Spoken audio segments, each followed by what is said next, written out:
Good evening and welcome to this, the June 13th meeting of the Livermore City Council. I now call the meeting to order. Let the roll call show that all members of the City Council are present and accounted for. And if I could beg your indulgence tonight, I would ask for a moment of silence for those that died and are hurting in Orlando. And let us hope that we continue to reject those that would promote messages of bigotry and hatred against innocent people that they do not even know. So if you would please.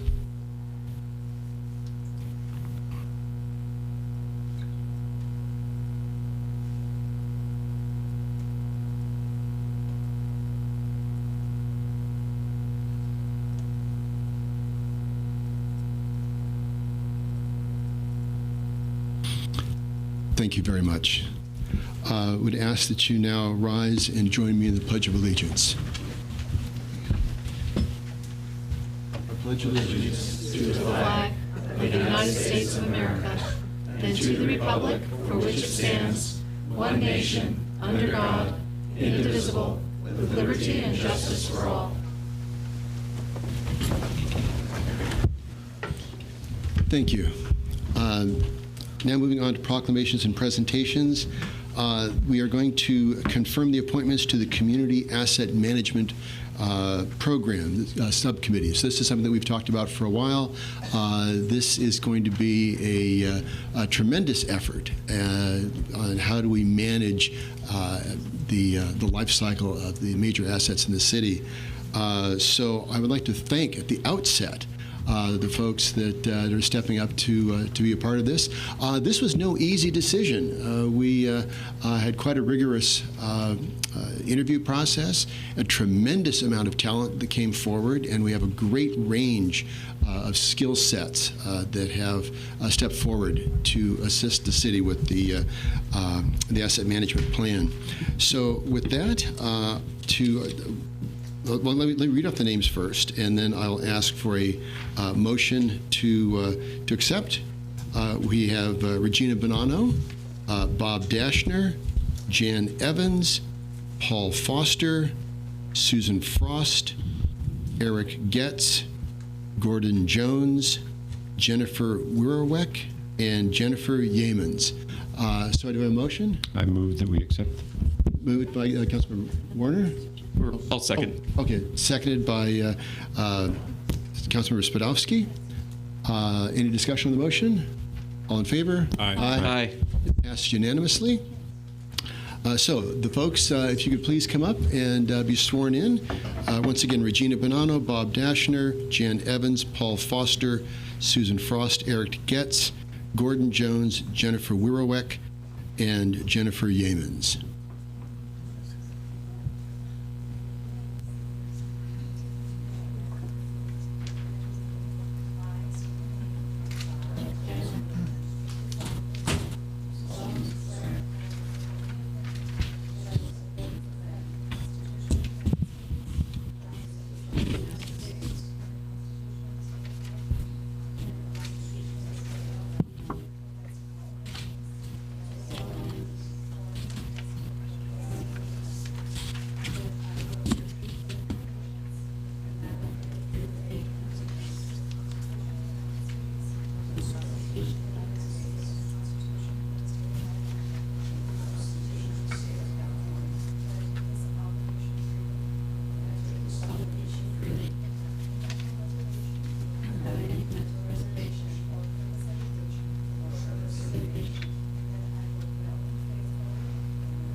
We can applaud.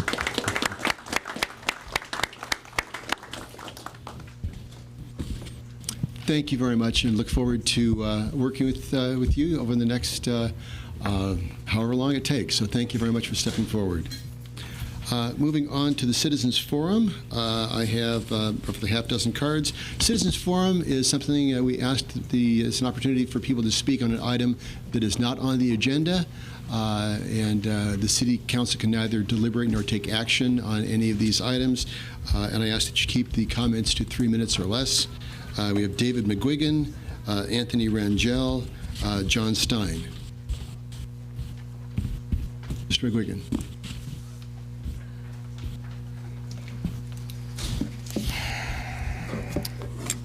David McGuigan, Ontario Drive. Tonight I'm going to talk about professionals and their opinions.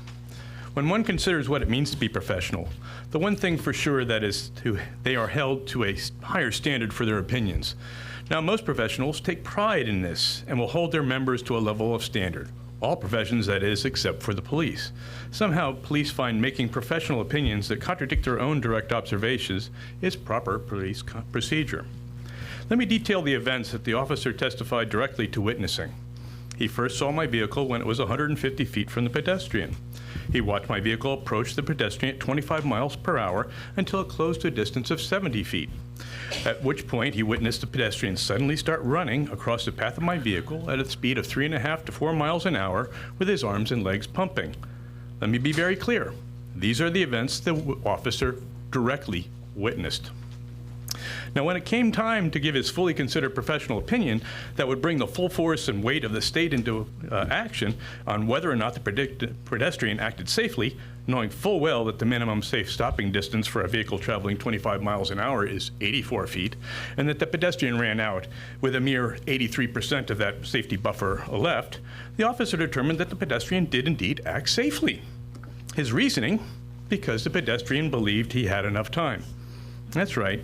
The officer's professional opinion is that the pedestrian he witnessed run into traffic acted safely because the pedestrian believed he had enough time.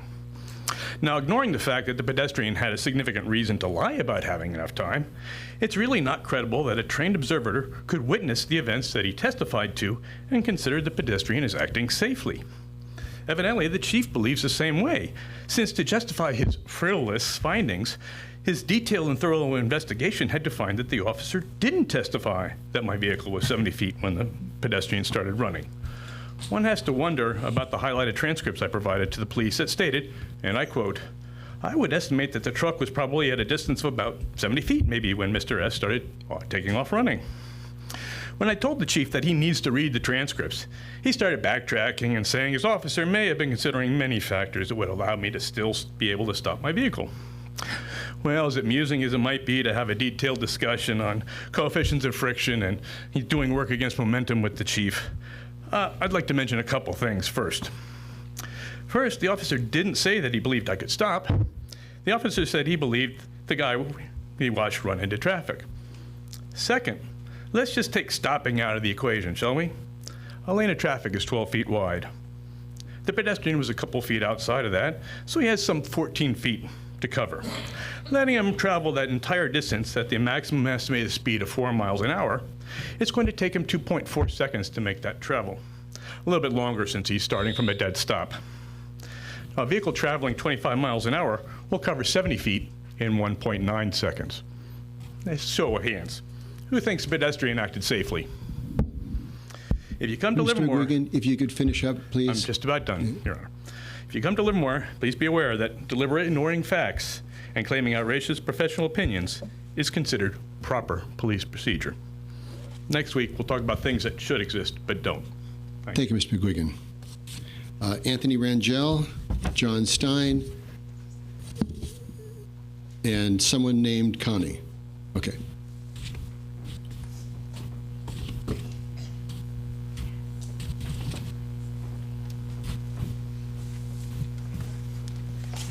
Mr. Rangel. Good evening, city staff, council. I would like to thank you again for beginning the conversation regarding responsible medical cannabis regulations within Livermore. I am concerned, however, with some of the information that has been given. Mayor Marchand asked if there were dispensaries in Hayward. There are storefront dispensaries in Hayward. These facilities are only allowed and legally able to provide medical cannabis flower, and I believe at this date now they have included CO2 concentrated extractions.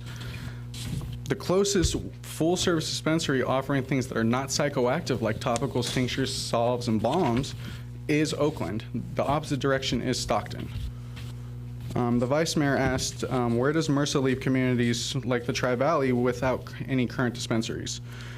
it was said that there is no opportunity to regulate dispensaries that do not already exist. This is incorrect.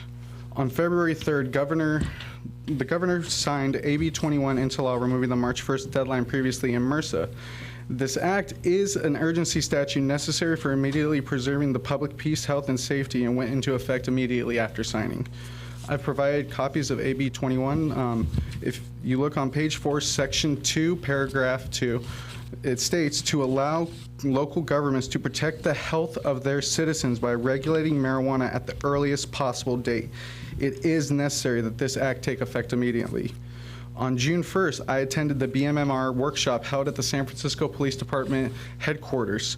I spoke with Ann Chi Sue, the newly appointed Senior Policy Advisor for BMMR, regarding the opportunity for communities like Livermore to create the new regulations for allowing medical cannabis dispensaries that were not previously in existence, and the misconception that cities are not allowed to create new regulations.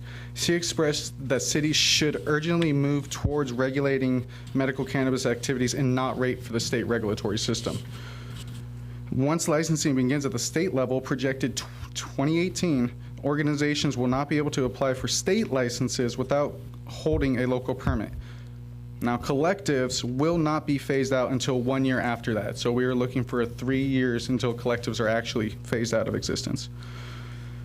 It has also been said that the largest demographic of medical cannabis users are white males between the ages of 25 and 35 years old. This is a high party demographic and not a high glaucoma demographic.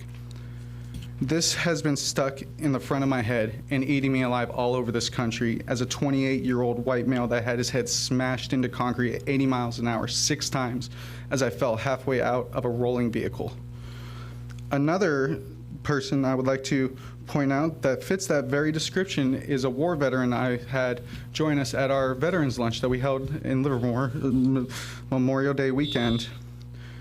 He told me that last year he spent the entire weekend locked in a room alone crying because he could not leave his house. It was not safe for the public, for himself, for anybody. This was the first year that he actually felt safe enough to engage with the public that he fought and watched his friends die for. I would also like to very much thank you guys for allowing that to happen, and for Mayor Marchand coming out and at least showing a presence, that actually spoke quite a volume of support for veterans. Most of them believe that councils do not wish, and police and staff do not wish to deal with them, and instead leave them as, unfortunately, opiate-induced zombies. Again, I thank you. I apologize for exceeding my limit. Thank you. And if I just make one comment in my defense, that quote was actually from a representative from the Public Information Office for a city in Northern California when I asked about marijuana dispensaries. So it wasn't my quote, it was actually a quote from a Northern California city when I asked about the clientele for a dispensary. I can believe that. I've seen in many areas all across this country, the largest demographic is younger individuals, but a lot of things that people aren't recognizing is the largest majority of U.S. veterans that recently fought to protect our freedoms, their average age was 27 years old. By the time they're out there between the ages of 30 and 32 and dealing with traumatic brain injury like myself, who have 20% of my brain dead, I get to deal with that every day. PTSD like myself, where coming to this, I actually was crying while my children were patting me on the back, telling me I'm doing great things for people that are otherwise left for dead. I understand the numbers are there. You might also want to look at the numbers that showed from 2012 to 2014, the adult use of cannabis of adults ages 55 and up is up 57% and jumped from 1.2 million to 2.7 million in a matter of 2 years. Thank you, Mr. Rangel. Thank you. John Stein, I guess this is Connie Copps and Betty Murillo, sorry. John Stein, 1334 Cathy Court. Unfortunately, I was unable to finish my comments at the last meeting, so I'd like to finish them.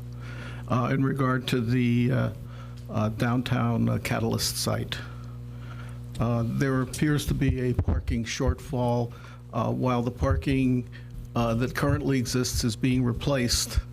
and there's roughly 1.5 parking spaces for the new residential units. There's no additional parking for the commercial space, the restaurant, the convention or conference center, or whatever you want to call it, and the hotel. The hotel speaks about valet parking. I've never seen a hotel that has 24-hour valet parking. And even if you say valet parking, the cars don't disappear. They've got to be parked somewhere. So there's got to be a parking area somewhere nearby the hotel. So I would urge that as you proceed, you look at acquiring a 2 or 3 acre site, perhaps north of Railroad Avenue, for the overflow parking that will meet the needs of the existing businesses as well as the new ones. You probably are short about 100 to 200 parking spaces. The next issue is traffic. Will increased traffic caused by this project result in needs to upgrade the Railroad First Street intersection, or perhaps look at removing the grade crossing at L Street, and how will that be funded? In regard to landscaping, the various pictures don't show any lawn or full-size trees in the entire project. There seem to be some small trees, but no large shade trees, and perhaps you should look at that in order to make the area more attractive to pedestrians. In regard to fire protection, does Livermore have the equipment, staffing, and training to fight fires in 4 or 5 story buildings as well as parking structures? There needs to be a pedestrian setback along Railroad Avenue, and the discussion talks about the need for on-street parking to supplement the residential parking. So I would urge you to look at parking similar to that at Railroad Square along Railroad Avenue adjacent to this project. There needs to be a bus stop on Railroad and L Street. Will the project meet the requirements of 10% low, very low income housing as part of the affordable component? And the viability of the downtown depends upon convenient, free, and easily accessible parking, as well as a lack of conflict between the residential units and the existing entertainment businesses that are open late, create a great deal of noise, glare, and odors. And finally, security. It might be worthwhile to look at providing some sort of fencing to close off the common areas of the residential late at night. Thank you. Thank you, Mr. Stein. Connie Copps, Betty Murillo, and Ann King.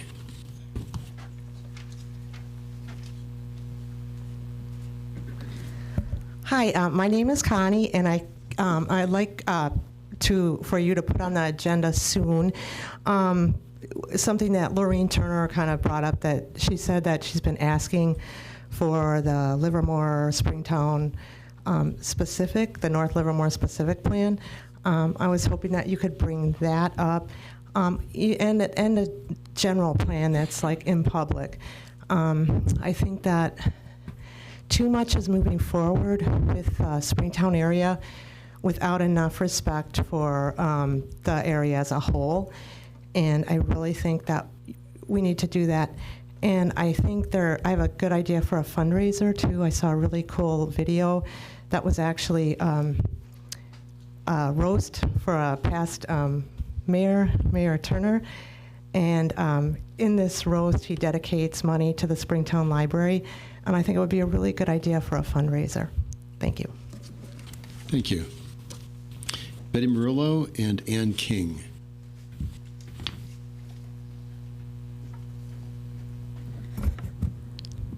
Good evening, Mr. Marchand. Me llamo es Isabella Ana Murillo. That's my name in Espanol, from Spain, from España, because my grandparents were from Barcelona and Matute in Spain on my dad's side of the family. But one of the things that I just wanted to do a historical thing to let you guys know that when I was going to grammar school here, we only had 3 grammar schools. We had East Avenue, we had on the south side of town, and we had Junction Avenue on the north side of town, and in the middle of the town, of course, we had 5th Street.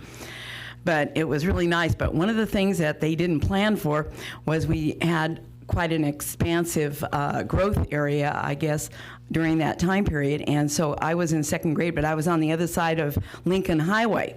So they transferred me from Junction Avenue over to the high school. So I had to ride my bicycle, because I had a big two-wheel bicycle, and I had to ride it to the high school. And we had classes at the high school. And my next-door neighbor helped build the Charles Gardella. We lived next door to him, and he was an old-time Livermore family. And he helped build the Catholic Church, and also I think he helped build the high school too. So it was kind of interesting, you know, that whole thing. But anyway, I remember going to the high school, and I remember seeing all the big kids there, and I thought, well, that's real interesting. And then I had to go home, and unfortunately on the way home, I had to pass this little patch that they were trying to repatch the sidewalk.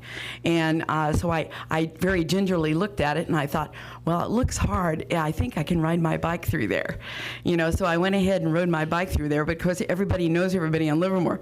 So somebody told my dad that I rode through that area, and I got caught on the way home and stuff. You know, my dad, he says, Betty, he says, they told me that you rode your bike through that area of wet cement. And I said, well, it wasn't wet. I said, I tested it.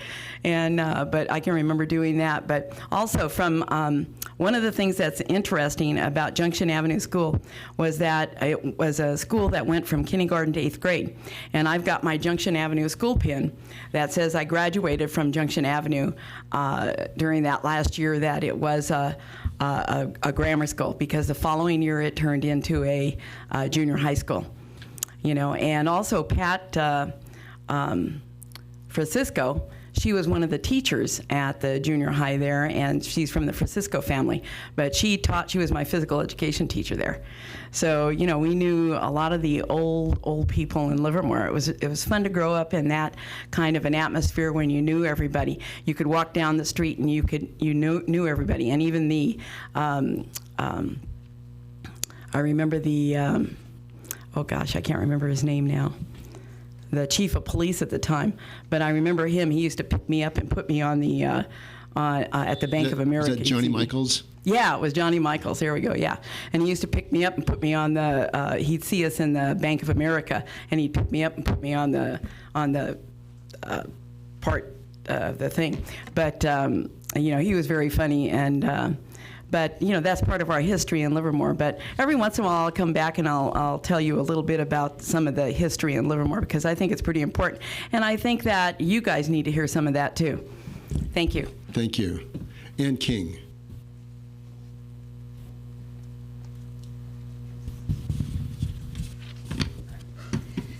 Good evening, Mr. Mayor and council members. I'm here to represent Feed Tri-Valley. We are a group that got together about 8 months ago, and this includes the cities of Livermore, Dublin, and Pleasanton, and local food pantries and food providers. And we kind of talked about what we could do to educate people in the Tri-Valley and, of course, do the obvious, which is end hunger. And we came up with a mission statement. The mission of Feed Tri-Valley is to be part of a larger movement to end hunger by educating and soliciting donations to feed this local community. Feed Tri-Valley includes Tri-Valley Haven, Open Heart Kitchen, Interfaith Sharing, City Serve of the Tri-Valley, Valley Bible Church, and all 3 cities. Tri-Valley residents are encouraged to think locally and give locally to support our friends and neighbors in the Tri-Valley. Though most people think of the homeless and hungry during cold winter months, food providers, that would be us, consistently struggle to maintain adequate groceries during the summer. We're planning a Feed Tri-Valley campaign that would begin July 18th through July 31st. Local food providers have joined together to create this initiative for a summer food drive that would provide a safety net for those living with food insecurity in our community.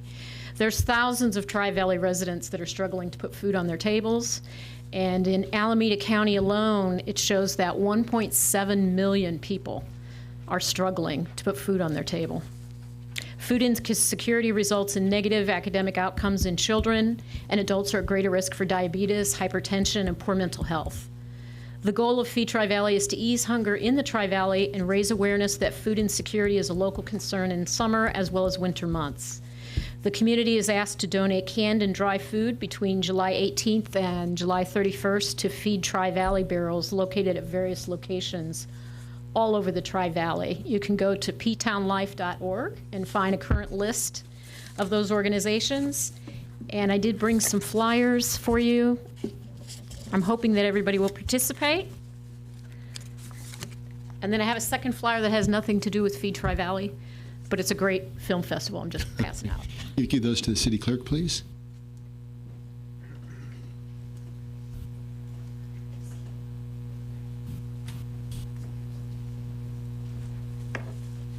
You have any questions on that? What was the website again? P-Town, what is that? P-Town Life.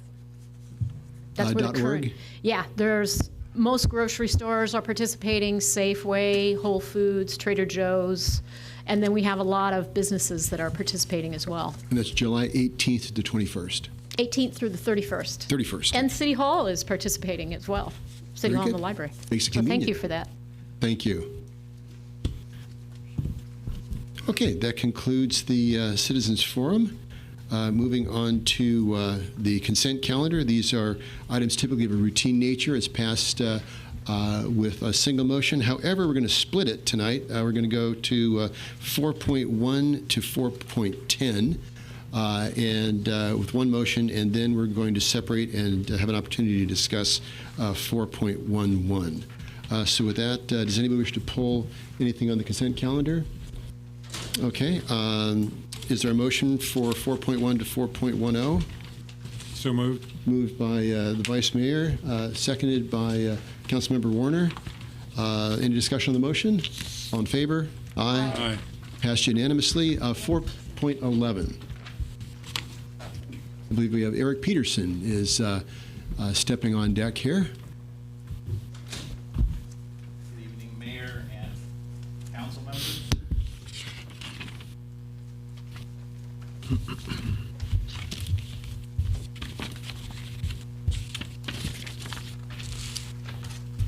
My name is Eric Peterson. I'm an accountant for the city and the finance staff member for the Livermore Successor Agency.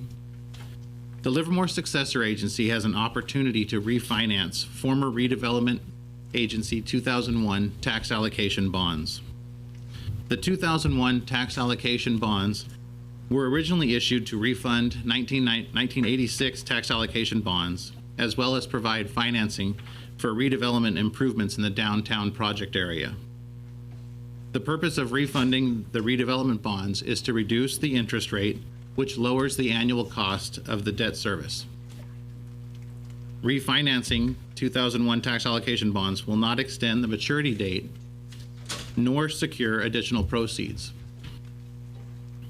The Livermore Successor Agency anticipates total economic savings of approximately $4.7 million over the life of the refunding issue, or more than $300,000 annually. The projected annual debt savings will allow more funds to flow to the affected taxing entities, including the city, the school district, LARPD, and the community college district. Our next steps include meeting with the Oversight Board on June 15th and sending the documents to the Department of Finance on June 17th for their approval. The Department of Finance has 90 days to make its decision. Once the Department of Finance approval is obtained, staff will work with various consultants to prepare a preliminary official statement for the refunding tax allocation bonds. At that time, staff will bring that item to the Livermore Successor Agency Board for its review and approval. Thank you. Thank you. Any questions for staff? Okay. Is there a motion? I'll move approval. Moved by Councilmember Turner, seconded by Councilmember Spadowski. Sure. I could see you were just, Why not? You were right there. Yep. Right on the tip of my tongue. That's right.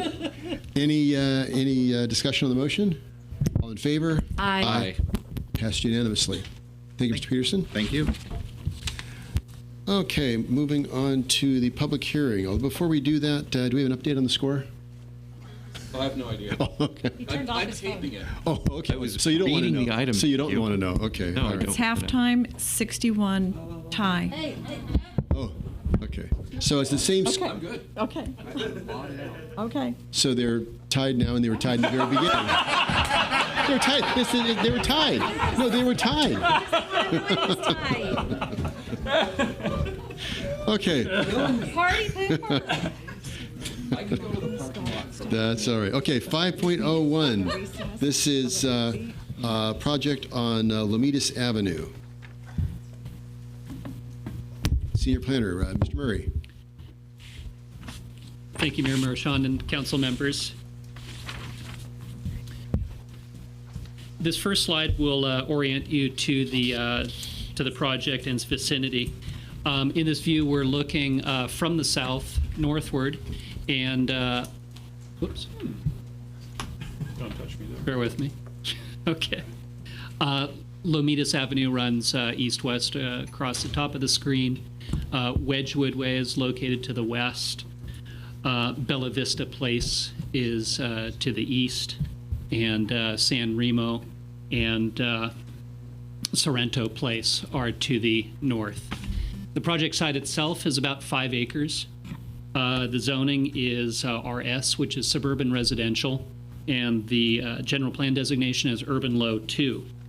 And that's the same designations as the surrounding neighborhood. The project is consistent with these designations, and the project does not request any exceptions or changes. The project is compatible with the surrounding neighborhood, and it continues a well-established development pattern. This slide illustrates the proposed home plotting and placement.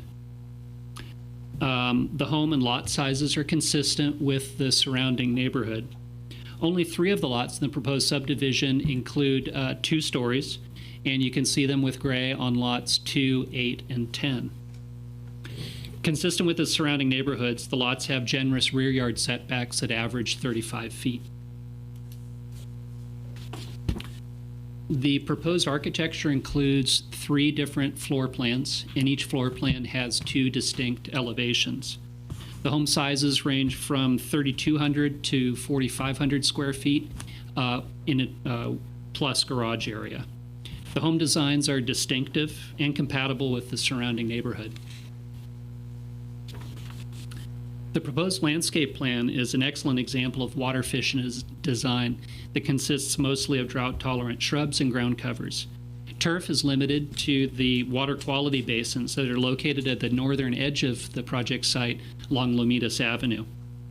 The frontage landscape along Lomitas includes street trees, public sidewalk and park strip, and then the bioretention basins that are landscaped and extend back from the public right-of-way about 25 feet. The Planning Commission held a public hearing on April 19th. Several homeowners spoke at the hearing, and the comments and concerns generally related to construction impacts, views and privacy, and potential habitat for protected species. The proposed mitigated negative declaration and conditions of approval respond to these comments. The public testimony is also summarized in the staff report and in the Planning Commission meeting minutes in the packet. As the council packet was going to print, the city received one comment letter from a nearby resident. Staff has provided a supplemental memo that's in your packet that addresses the comments regarding public noticing, habitat assessment, and the city's residential growth rate. The Planning Commission and staff have found that the project is consistent with all applicable standards and recommended approval of the project subject to the conditions of approval and certification of the mitigated negative declaration. That concludes staff overview, and we're happy to answer questions. Questions for staff? I just have one quick question. The staff report, as well as your comments, stated that it's mostly drought-tolerant plants. Which and how many plants are not drought-tolerant, and why are we using them?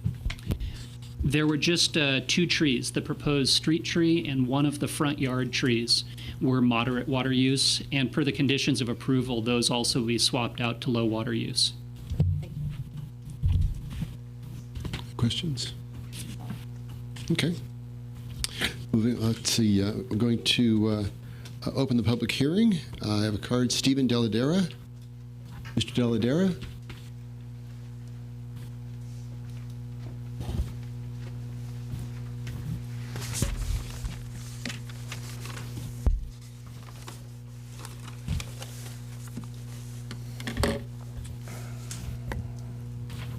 Hey, good evening, City Council, citizens of Livermore, and taxpayers and voters of Livermore. I'm here tonight to request the City Council stay the vote of 1591 Lomitas Avenue, and as a minimum, invoke a full CEQA conservation plan study on said neighborhood. I indicated that in my letter that was submitted to the city and at the timely request of statute. Items in the letter that were not indicated in the staff's nice report were the fact that the Ponderosa Homes filed a neighborhood outreach, that the growth planning of Livermore has grown exponentially in the past several months, and that 9 more housing units and supplementary to the thousands of planned units in downtown Livermore and the 6,000 units planned for the Isabella corridor equals an unbridled growth pattern. And perhaps a better use of the site would be some type of winery or even a bird sanctuary. For the most part, threatened and endangered species do not occur in urban areas. This area is an exception. Observed wildlife include Swanson hawks, the western burrowing owl, and the California tiger salamander. Other observed wildlife range from white-tailed deer, squirrels, skunks, and my favorite, the alligator lizards. I have several in my yard.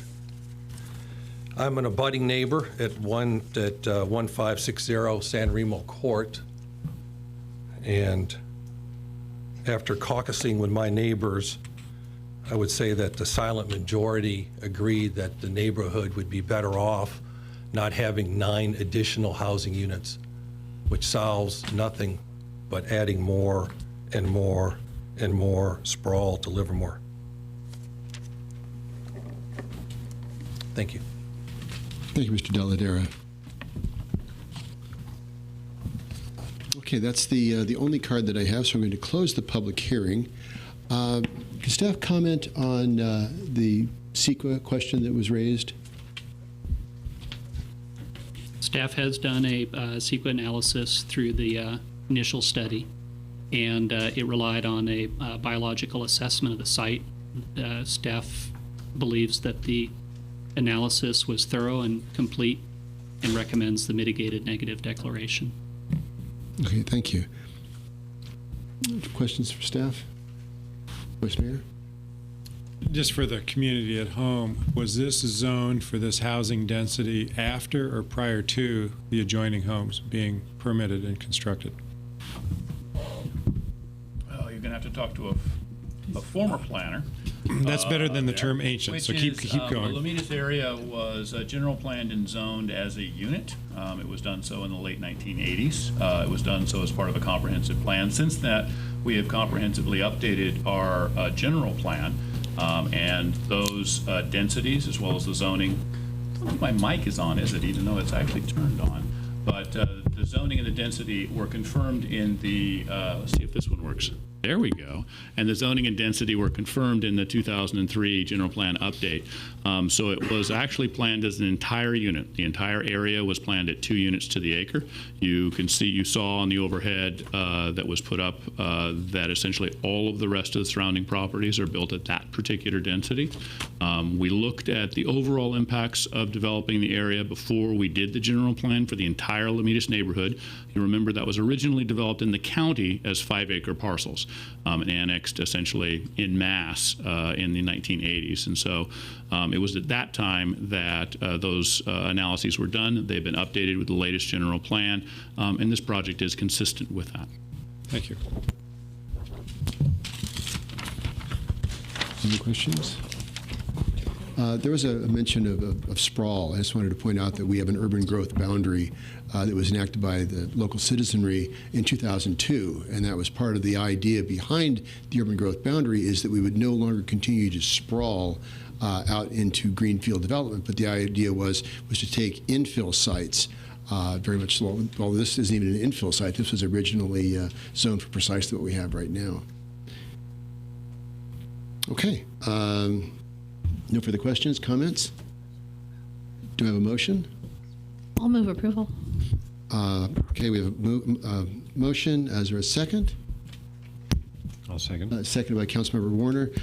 Does your motion include the recommendations from the Planning Commission for the Raptor study and the additional trees? Absolutely, it does. Okay, just I thought I knew that was the case, but I just wanted to have it articulated. All right, thank you. Any discussion on the motion? All in favor? Aye. Aye. Any opposed? Abstains? Passed unanimously. Thank you very much.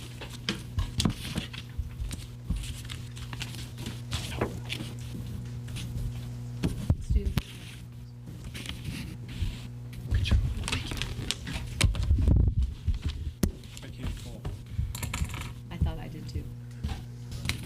Okay, moving on to 5.02. Let's see a second here. Bear with me just for a moment.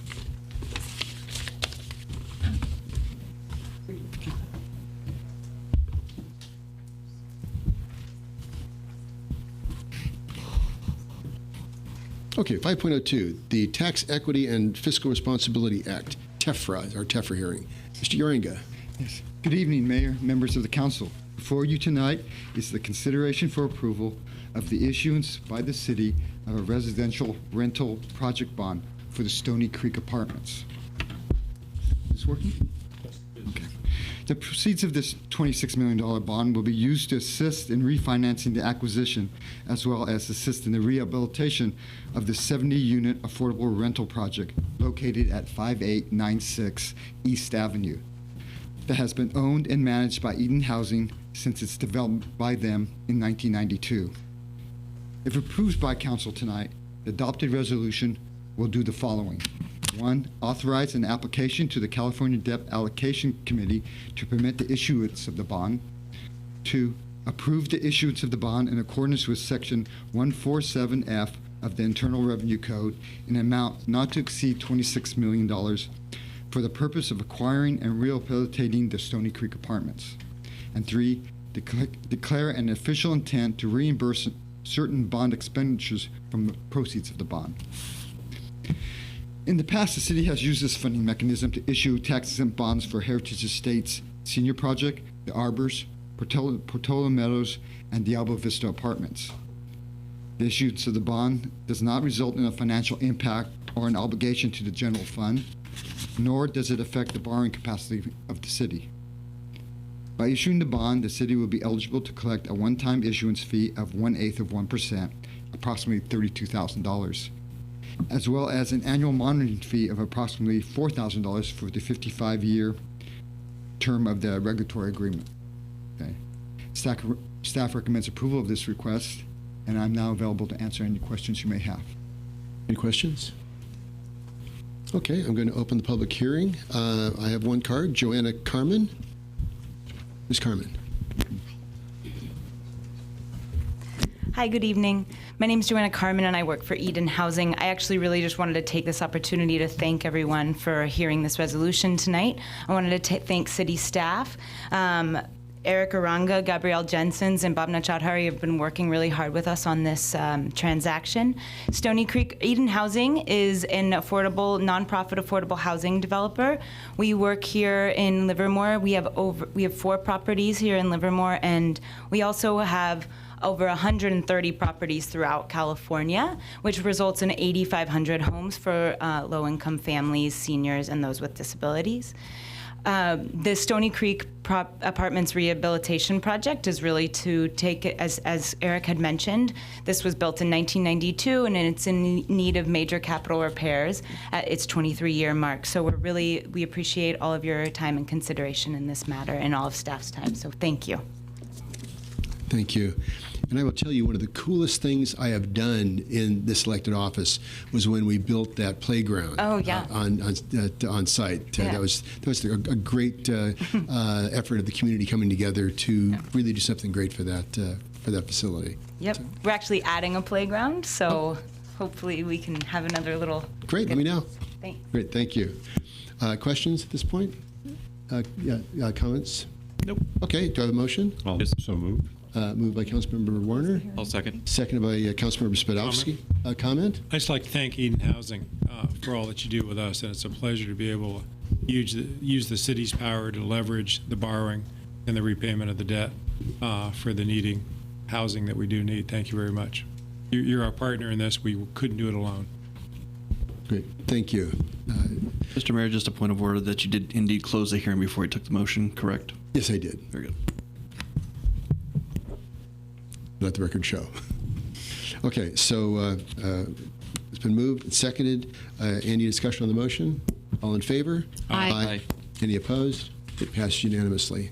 Great, thank you. Thank you. On to the Urban Water Management Plan, something near and dear to my heart.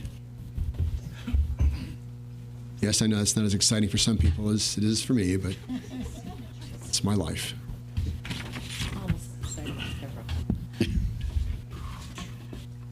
Good evening, Mayor, members of the Council. My name is Helen Ling. I'm Water Resources Division Manager.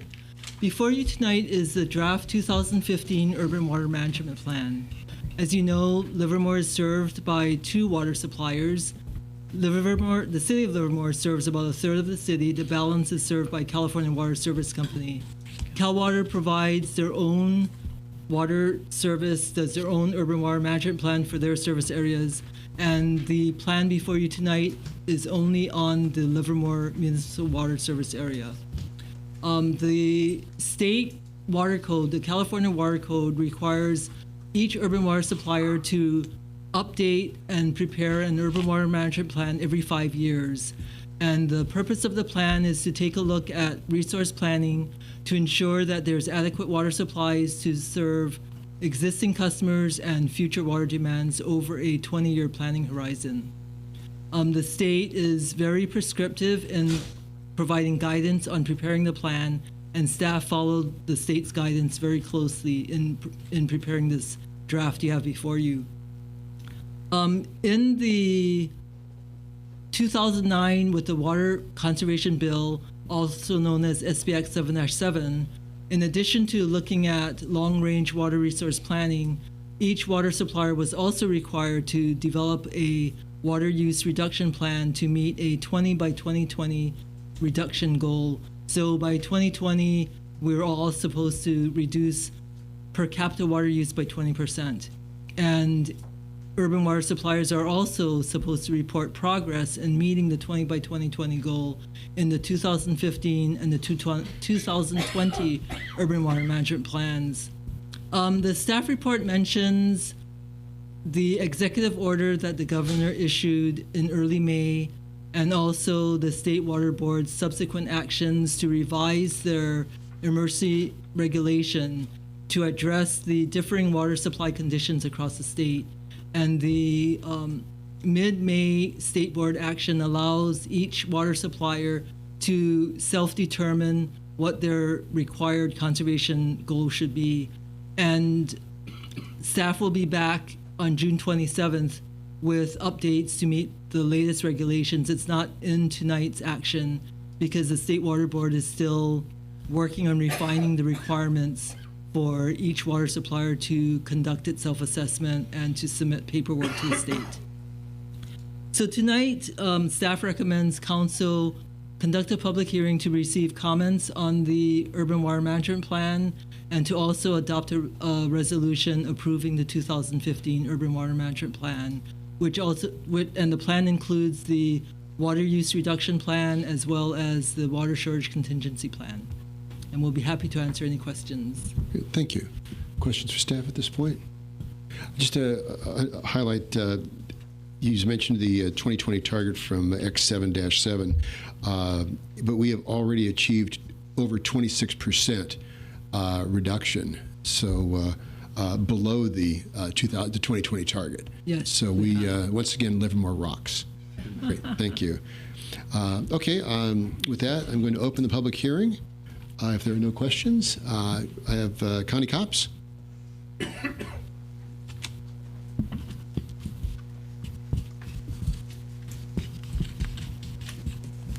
Hi, I'm Connie, and I faxed over a letter with regards to this to the Susan Neer, and I guess I didn't get it on the 3rd, and then so I refaxed it that following Monday. And so I sent over a letter because I think it's really important to, I'm curious, and I think our constituents in Livermore should know why there's 2 water districts, Zone 7 and Cal Water, and compare them both for their services, their attributes, and you know, that just so the people know and the constituents know why there's 2 separate water, Zone 7 and Cal Water. In the past, the confusion was really hard because I know in the past when they were talking about golf course water for Springtown, and there was discrepancy on how it was delivered, and if there was a good water supply to North Livermore, adequate water supply for that. I'll go on to ask that on page, in the report on page 18, there was some reference to a future build out on 160 acres, I believe it was, and that some of that was allocated for North Livermore infill build out. Some of that was in your report, some of that was planned for Springtown, and I want to know where in North Livermore, what the boundaries are, where you're planning to have a build out. And my other question was whether our Terrell community and the Coventry homes were also considered in that build out, the ones that are being built now. Because it seems like when they talk about the other projects that are going to have a build out and a demand on Zone 7 water are listed, but the ones in Springtown are not listed. So I was really concerned about how those would be allocated and if they were included. I know right now the golf course is dry. And at our last HOA meeting, there was diagrams of the water that comes to the golf course, and that was, it looked like it originated from across the street under there. And our board members, they did bring up some business between Springtown and they just brought up some business at Springtown and showed us the water charts, and they said that the lines were actually, they didn't have reports of the water lines, and they didn't have that the city didn't have the maps of those water lines either. So I'd like to see where that comes in, and that. Thank you. Thank you. If I could just address some of the comments. The question This is a letter that I sent over. If you can give that to the city clerk. The question was asked why there's 2 water purveyors, Zone 7 and Cal Water Service. Actually, the 2 water purveyors are Cal Water Service and the City of Livermore. The City of Livermore provides the water service to most of North Livermore and those areas. Cal Water supplies the areas in South Livermore. Zone 7 is actually the water wholesaler. Zone 7 has the straw in the delta, as it were, and they sell that water. They treat the water and sell it to Cal Water and to the City of Livermore, and then we and Cal Water then retail that water to the constituency, to our service area. So Zone 7 is the wholesaler, and in Livermore, Cal Water and the City of Livermore are the retailers. Oh, could you compare those? Then I'm sorry. Yeah, no, it's okay. That's fine. It is confusing. And the fact that I was there, that's why I answered the question. And as far as the water lines supplying the golf course, there aren't any really, because that was actually water that was impounded. They had to create a surface water impoundment to capture the creek water. And a couple of times the operator of the golf course either built it late or actually didn't build it. And that's where the water for the summertime comes from for the golf course, and that actually has to be impounded. If they were to have a water connection, it would be about $600,000 to make that water connection as the fee to Zone 7 to supply potable water to the golf course. With regards to the boundaries from North Livermore, either you guys want to tackle that one, Coventry and the like? Okay.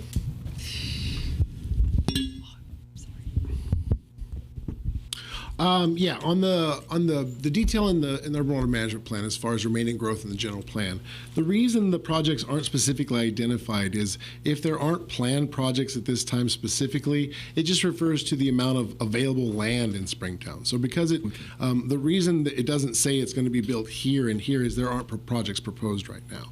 So we do have some information from planning department that we can get back to Mrs. Cox about the issues. But basically, there is still 160 acres of vacant, underutilized land in the Springtown area that could be designated. It's basically available and zoned. If a project were to come in, it could be built per all the codes and the available zoning. So it's not that there is development planned for that area yet, but it could happen. But so that's all we're trying to identify in the plan. There is sufficient water for the zoned, the housing that it's zoned for those areas. Correct. Okay, thank you. And that's true throughout the,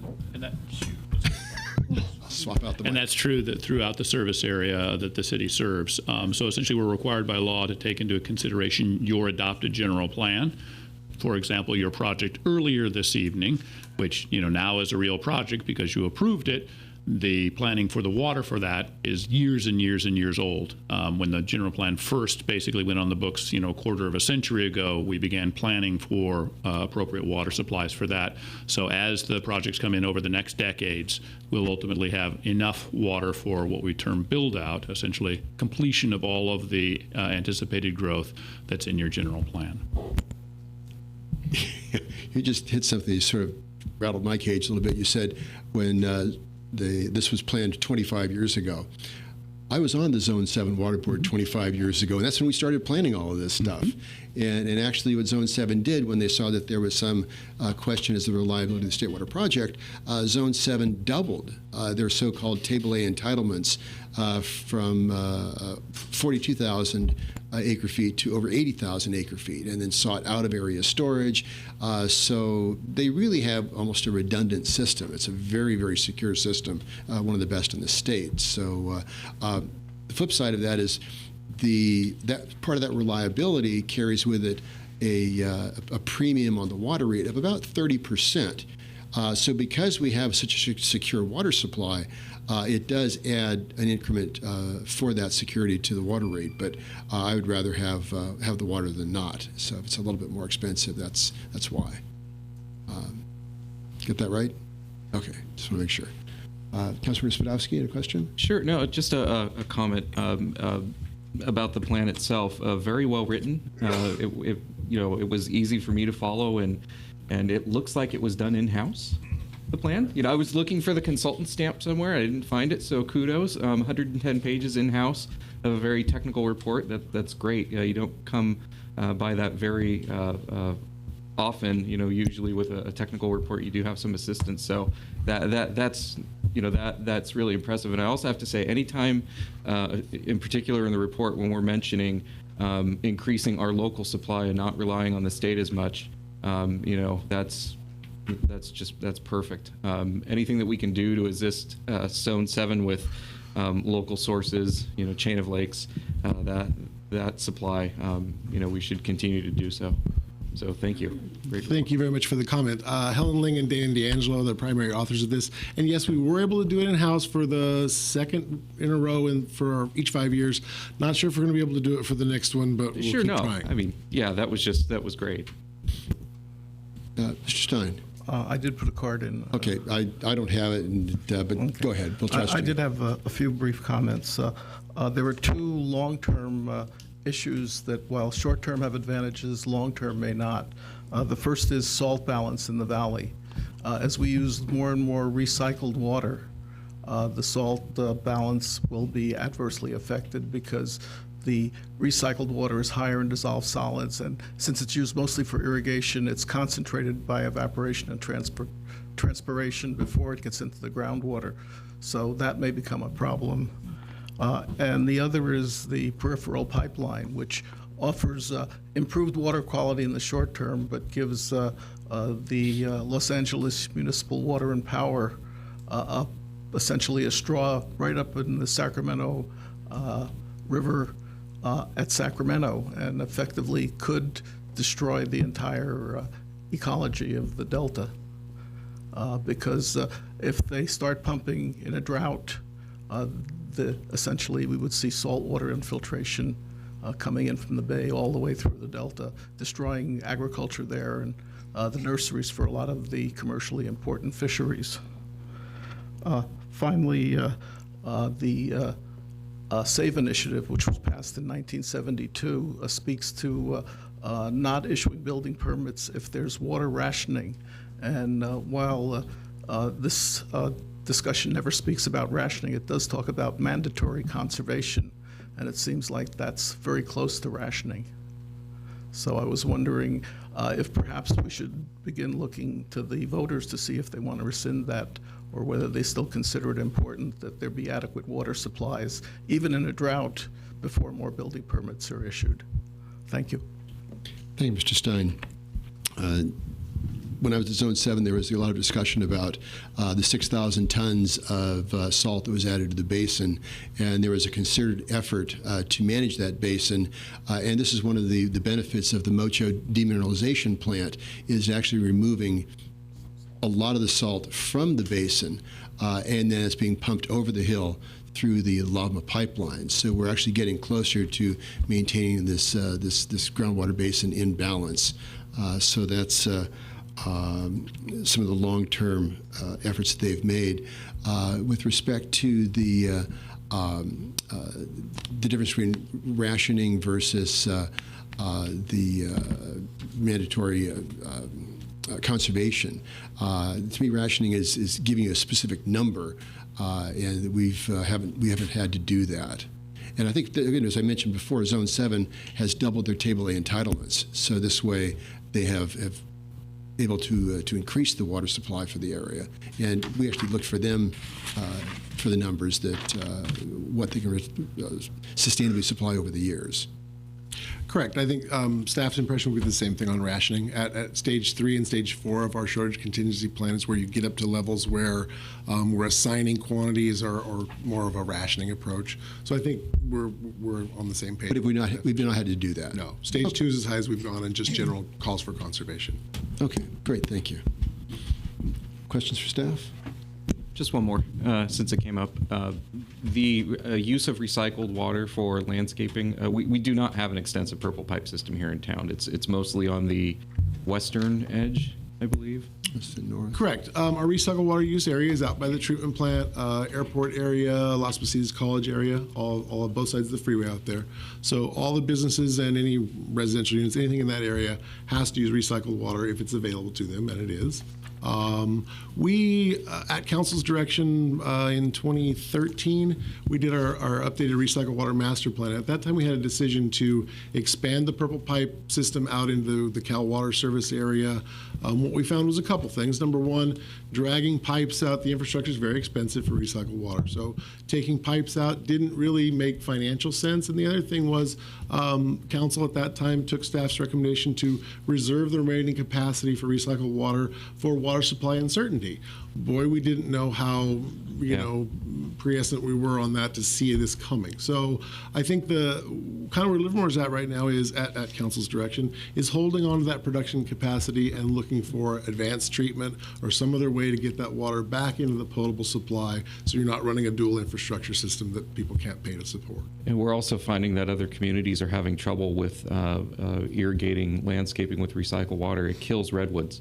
And some of the communities are just now finding that out. It takes many years, but eventually it will kill redwoods. So if you irrigate an area with redwoods, who knows what other species are out there that are affected by the salinity and the recycled water. But there are, I know, some jurisdictions that are actually actively injecting the ground to counteract the effect of of the recycled water, and then in other areas they're just flat out taking out redwoods out of parks because they're all dying and there's nothing you can do. So, yeah, it's just something that we need to always be aware of.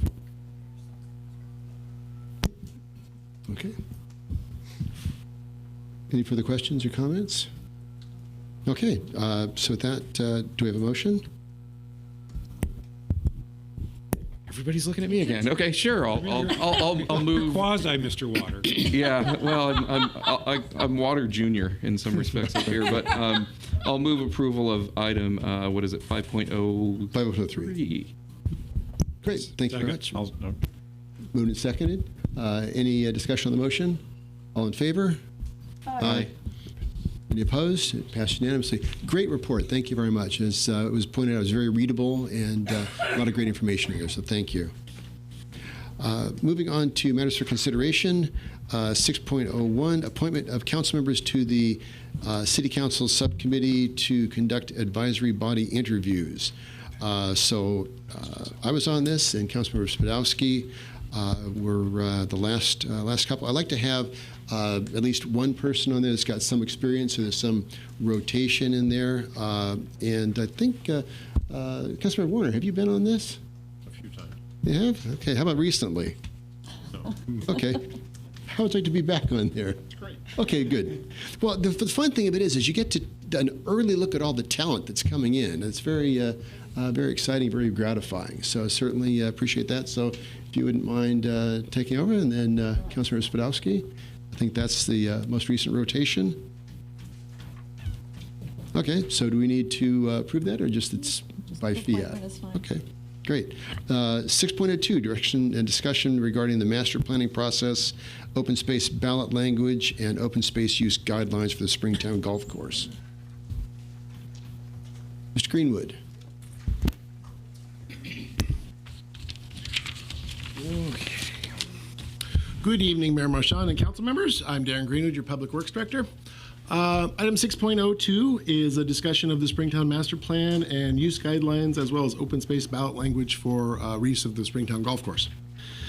In December 2015, council directed staff to develop a master planning process with the involvement of LARPD and the school district, and as well as to develop a ballot language that could lock up the Springtown property permanently as open space in the general plan.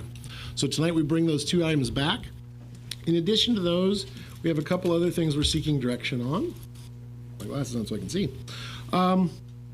Since October 2015, the course has been in a temporary closure status since the last lease operator departed. As of April 11th, 2016, the last option to keep the course open as a golf course was rejected by council, the HOA proposal to operate the course itself. So since that time, staff has stopped maintaining the course in an interim status where it could be reopened. So one of the things we're looking for direction on tonight is a permanent closure direction, because there are no other options to keep the course open. That permanent closure decision by council would also allow us to terminate the lease with the SHO, the Springtown Homeowners Association, for lease of the clubhouse facility. So those are two things we're looking for. We'd also like council to direct staff to create a separate parcel for the library.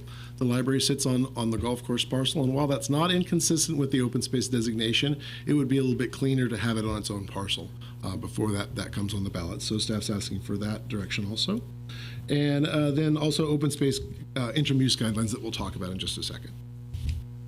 So overview of the master plan process. Again, after the direction in December, staff met with LARPD, and actually Tim Barry from LARPD is here tonight if you have any questions for LARPD. Soon after our initial discussions, the LARPD board approved LARPD staff serving as the lead agency for the master plan process. So our discussions have kind of centered around developing a process, coming up with an agreement for reimbursement so that the city could cover the cost of a consultant, and LARPD would lead that process. Staff feels that's much more appropriate because LARPD does recreation and open space options and types of uses that the city just doesn't maintain. So basically, the master plan process would be that the city fund a consultant with LARPD as the lead agency. The process would be constrained to only look at open space or recreation options, no residential, no commercial development. And this is really an acknowledgement of the input from the community out in the area that's consistently rejected any kind of development. So we would propose that the plan be constrained right off the bat, looking only at recreation and open space options. To facilitate the process, as I mentioned, we'll be doing either a cooperative agreement or an MOU. There is a draft in your packet that is substantially similar to what we'll probably end up with. We've been in discussions, and it looks like, other than maybe changing the name to a cooperative agreement instead of an MOU, it would be pretty much in that format, although we have some final negotiations. So what we're asking for is you to authorize the city manager to complete the negotiations and implement some kind of an agreement to move the master plan forward. We would also, the school district's been in on these meetings, and the school district would participate because there's a chance that in addition to open space or recreation options, there might be some educational facilities that could be out there. Maybe something teamed with the LARPD naturalists or things like that, some environmental education or something that might fit to make the school district interested in participating. So the major steps in the planning process would be first some kind of a needs assessment where the consultant would come and meet with the resource agencies, LARPD, the school district, and the city to look at what the identified needs are of the agencies for play fields, sports fields, open space facilities, those kind of things. So they would look at what existing information is out there and then have some meetings with staff to generate what our needs are. During the needs assessment, there would also be meetings with the public to talk about what the community sees as the proper uses for that facility. The next step would be an options identification step where the consultant and the team would kind of brainstorm what options make sense for the property, for the setting, for the type of property, for the location of homes as close as they are, those kind of things. Public engagement would be a step that probably occurs at many different points during the process, probably throughout. I'll put up a tentative time limit, very tentative time limit in just a minute, but keep in mind that public education would probably start at the beginning and continue through the entire process. It would also involve identifying cost estimates for both constructing any improvements that are proposed as well as ongoing maintenance and operation of the facilities. Identify funding options. So what are the sources of potential funds out there? What could we hope to get? Bonds, different things. And then a phased implementation plan, matching the types of options that we have out for that property with the availability of funding, with availability of any land use improvements and things like that that would have to happen to make the project possible. So pretty comprehensive process that would look at all the different types of uses and options for the site. Like I said, a very tentative master plan timeline that's also included in the staff report. Basically, the MOU or the cooperative agreement is pretty close to being done, so hopefully we could get that initiated within the next few months. Selecting a consultant, and I won't go through all of them. Basically, it's a 12 to 18 month process. The dates on the slide assume about a 12-month. They could easily go to the end of 2017, depending on the final scope, how quick consultant selection goes, how intensive public engagement and those kind of things are. Okay, so another thing that we talked about is open space use guidelines. This process is estimated to take 12 to 18 months. So during that time, we wanted to come up with some kind of guidelines to allow public use of the property while still respecting the residents, addressing any concerns that they had for, uses on the property that they don't feel are compatible. So basically, these are a list of different conditions and rules, basically, that are already in operation on many LARPD parks. So we kind of borrowed them. So basically, no golfing, only during the day use, no nighttime use, no motorized vehicles, the typical kinds of things you see at a park. The one difference is we're asking you to adopt these by resolution because the city doesn't operate parks. We don't have an ordinance to point to for each of these things. So what would happen if someone were to violate one of them? City staff or the police or anybody could ask the person to leave the site. If they didn't leave the property, we could then cite them for trespassing or something like that.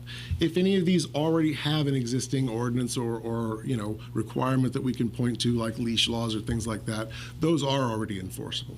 So what we would propose is that we try these, we see how it goes. If there are problems, we could come back to council and propose some additional authority or adopt an ordinance. All it would take is 2 meetings, so it's a pretty quick process if we need more teeth than this affords us.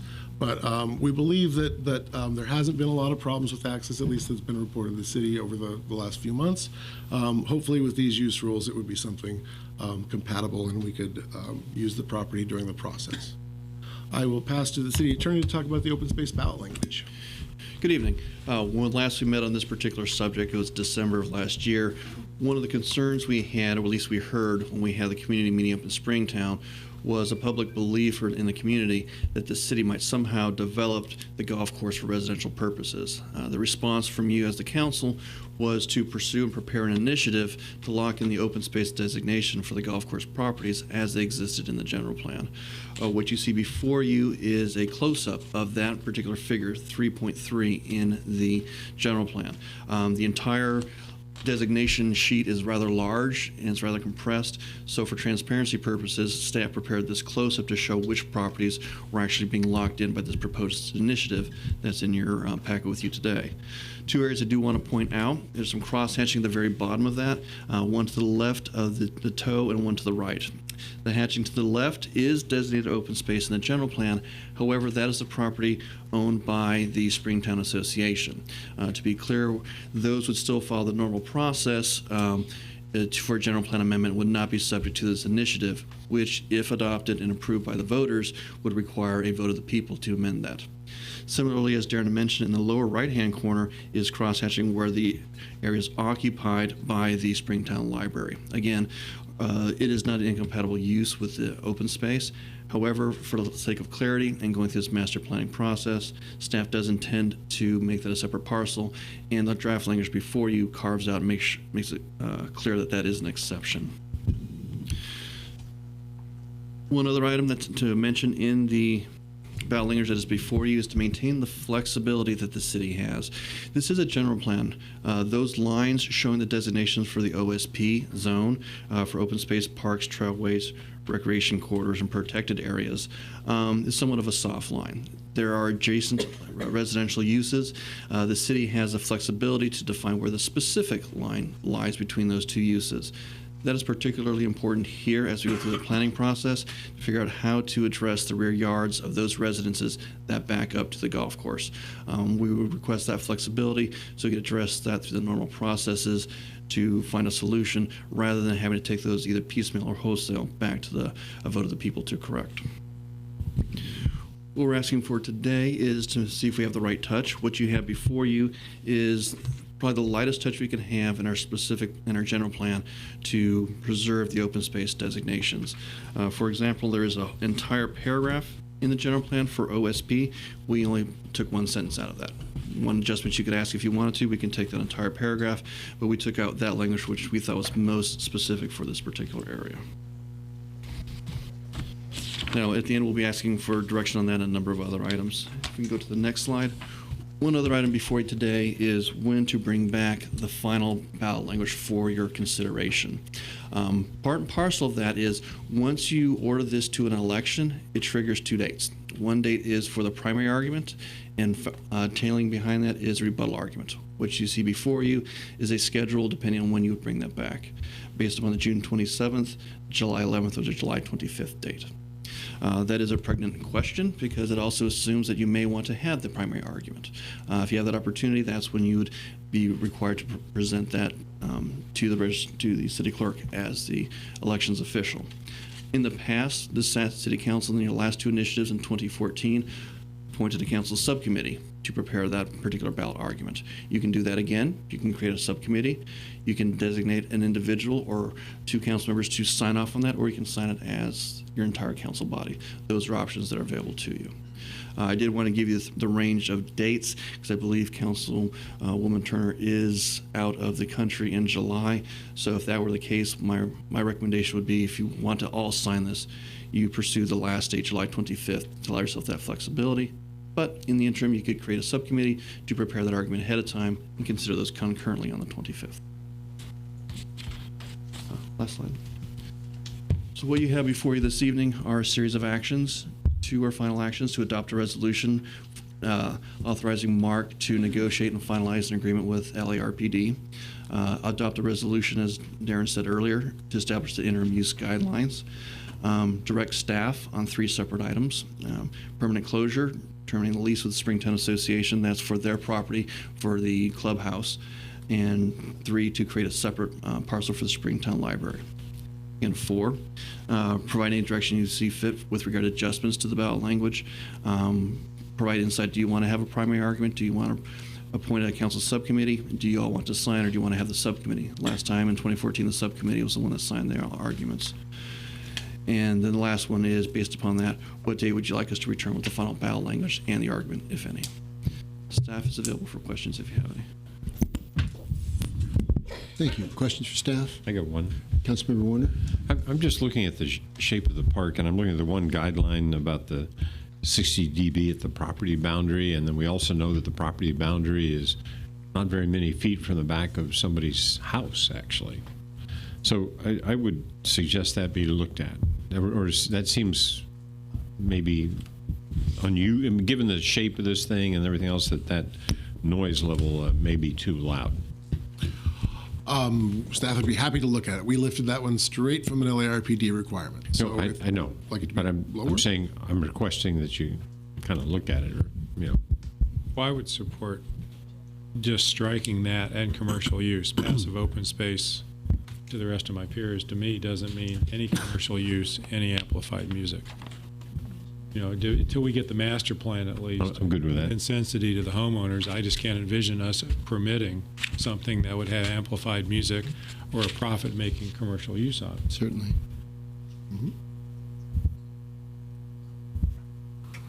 I was trying to run through scenarios of is somebody, are the portable radios from the 80s making a comeback, on people's shoulders, the boom boxes. I don't think so. So yeah, I agree. That one kind of stuck out like a sore thumb. I'd even be, if we can, restrict any kind of amplified music. I don't know. If people, I know they have backpacks now with the speaker systems in them, and some people use those, which are highly annoying and very rude, by the way. But yeah, so I don't know if there's some language that we can throw in there even to restrict any kind of amplified. Yeah, make it 1 dB. There you go. I don't know. So, I mean, that's something that I think we need to look at.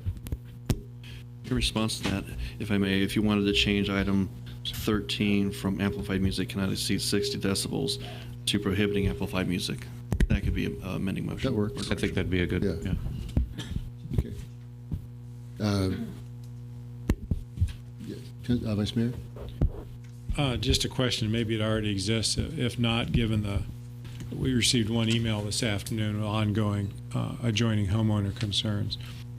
Could staff look into a dedicated maintenance hotline strictly for the backing lot homeowners, that if they see high weeds, something else, broken pipe, safety hazard, they know they can call, leave a message, somebody will return it next business day acknowledging the complaint, and not make them go through the sifting of which city number do I call, did I leave the message with the right person, and was it relayed to your maintenance team? Second question, a tougher one, and not to resolve tonight, but could staff possibly have a temporary fencing discussion? Let me describe this. The complaint this afternoon and others before in the testimony last fall clearly gave us their concerns over the de minimis backyards of some of the adjoining properties and the wandering of people really closer to a home we would otherwise allow with zoning and backyard setbacks. If a homeowner wanted to do something for 2 years, so given the timeline, and even once the project's approved, actual construction, if a homeowner wanted to come in and say, can I do something inexpensive, a single split rail fence, or city, could I have 2 no trespassing signs? Could I come out from my property line, an amount the city would allow, hopefully in a contiguous sense, maybe get homeowners on one block or 10 houses in a row to agree, yeah, we'd like to have a buffer of an additional, pick a number, 25 feet that doesn't interfere with the city's open space maintenance. I just think we ought to give the homeowners at least the possibility to request and have a dialogue with staff, and staff may want to think about those rules of engagement, and do you even want to go there, and if so, under what circumstance? I just think it's a legitimate thing to say we're leaving them in limbo without any backyard, quote, buffer for likely at least 2 years. And that's a complicated issue. I know it is.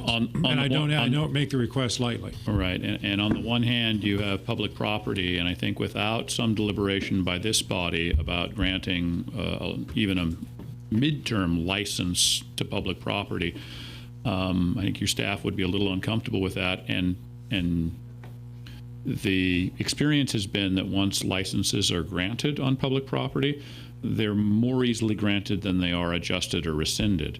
And so in the absence of a more comprehensive look, which absolutely needs to sort of be, part of the pieces that you saw in that master plan process, if we were doing things that basically limited action, in other words, if someone didn't have a rear yard fence and wanted to place a rear yard fence, at the sort of boundary between the public and private property, or even a see-through fence, a chain link fence, which you might not allow in generally.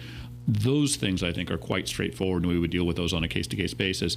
If they sort of said, hey, I'd like to extend 25 feet out into what used to be a golf course, I think that's a policy issue that needs way more attention than I think your staff would feel comfortable granting those sorts of authorities, even on an interim basis. And my request tonight of my peers is just to ask staff to come up with some criteria, because I think more than one homeowner may well ask. And I'm not talking about extending usage at all, but some kind of a warning, limit line, low fence, demarcation, no trespassing thing. Hey, you're getting too close to the homes.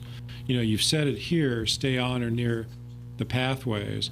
And I'm just saying, if a homeowner comes up with a way to encourage staying away from the homes, do you all as staff have a toolkit, a set of criteria to help them with that, and bring that criteria back to us at a later time? That's all I'm asking. So not expansion of backyards, not re-landscaping, not permission to build permanent facilities, not permission to build permanent expensive 6-foot fencing. We'll deal with all that during the master plan. It's worth exploring, but I share the concern that the city manager just voiced. You can't start giving away public property. Okay. Councilmember Turner, I think you had just a comment? I have a question about something different. I'll ask my question. My question's non-fence related, so. So whole other thing. I'm going to make an assumption, but I want to make sure that it's true.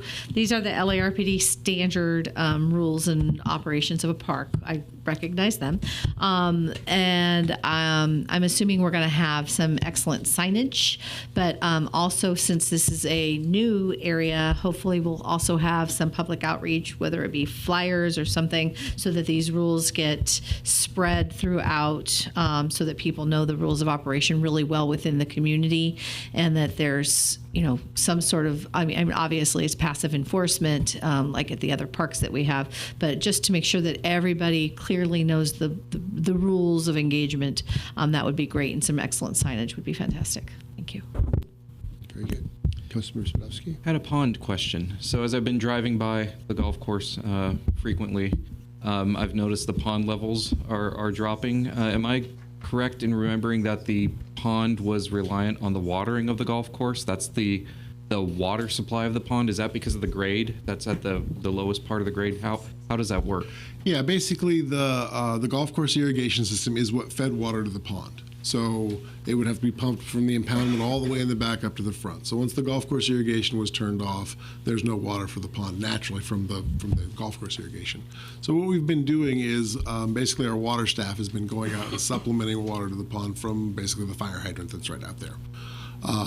So right now what we're doing is every couple of weeks they'll come out, top off the pond as best we can, because the way the irrigation system is, if you get it too full, it starts to head back and flow back to the back of the property. So we're looking at that. Other options for the pond right now, we've got a quote from basically a wildlife biologist to come out and take a look at the pond to see if there's any improvements we can make to it. The big problem that I think we're going to find, like the last time we looked at it, is it's just overloaded organically. There's just a lot of food going into that thing. And that's a kind way to put it. It's not all food. But basically, until we can get some handle on that part of it, it's going to be really tough to rehabilitate that thing. So what we're looking for is to get a consultant to come out, take a look at it to see if there's anything sustainable we can do to improve it. Right now, what you would typically do with a pond system like that is you would try and aerate it. With the amount of algae and the amount of stuff in there, I'm really wary of doing that because we get kind of a balanced number of calls from people who love the pond and are worried about it, and the opposite folks who hate the pond. So if we start aerating that thing to try and clean it up, we're going to get inundated with calls of people saying it's making them sick and other things that I don't know if it is, but that's the perception. So we're kind of walking a fine line right now, trying to keep everything alive and keep water in it. We'll get a biologist out there to tell us what we can possibly do with it, and then as part of the master plan or separate, if we can carve off something to do with it, we would come up with some kind of a plan to address the pond. Yeah, that sidewalk gets it's very much a minefield most of the time walking that sidewalk. So I understand what you're saying. But. Yeah, and despite the signage, I know it's attractive for folks to want to feel the wildlife, which is, and the bad part is it's while we're on camera for the public, it's really damaging for the wildlife to feed them the things that you're feeding them. Yep. They're diseased. Most of them can't fly anymore. Yep. It's an unfortunate situation. They're being kind of killed by kindness. So we're looking at it, but we'll come up with a plan. And at least I know the source of the swans that are in that pond. It was Harriet Cole's husband who released them there. I don't know where he got the swans or why he chose that, but she used to mention all the time that it was former Planning Commissioner Cole that her husband released the swans there. So a little bit of trivia now that Meeker's gone. All right.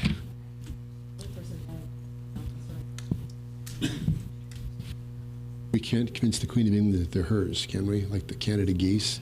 No, guess not. Any other questions? Okay, I've got some cards tonight. Let's see, about 10 cards or so. So your opportunity to speak, I ask that you keep your comments to 3 minutes. Gail Travers, Jason Kane, Betty Murillo.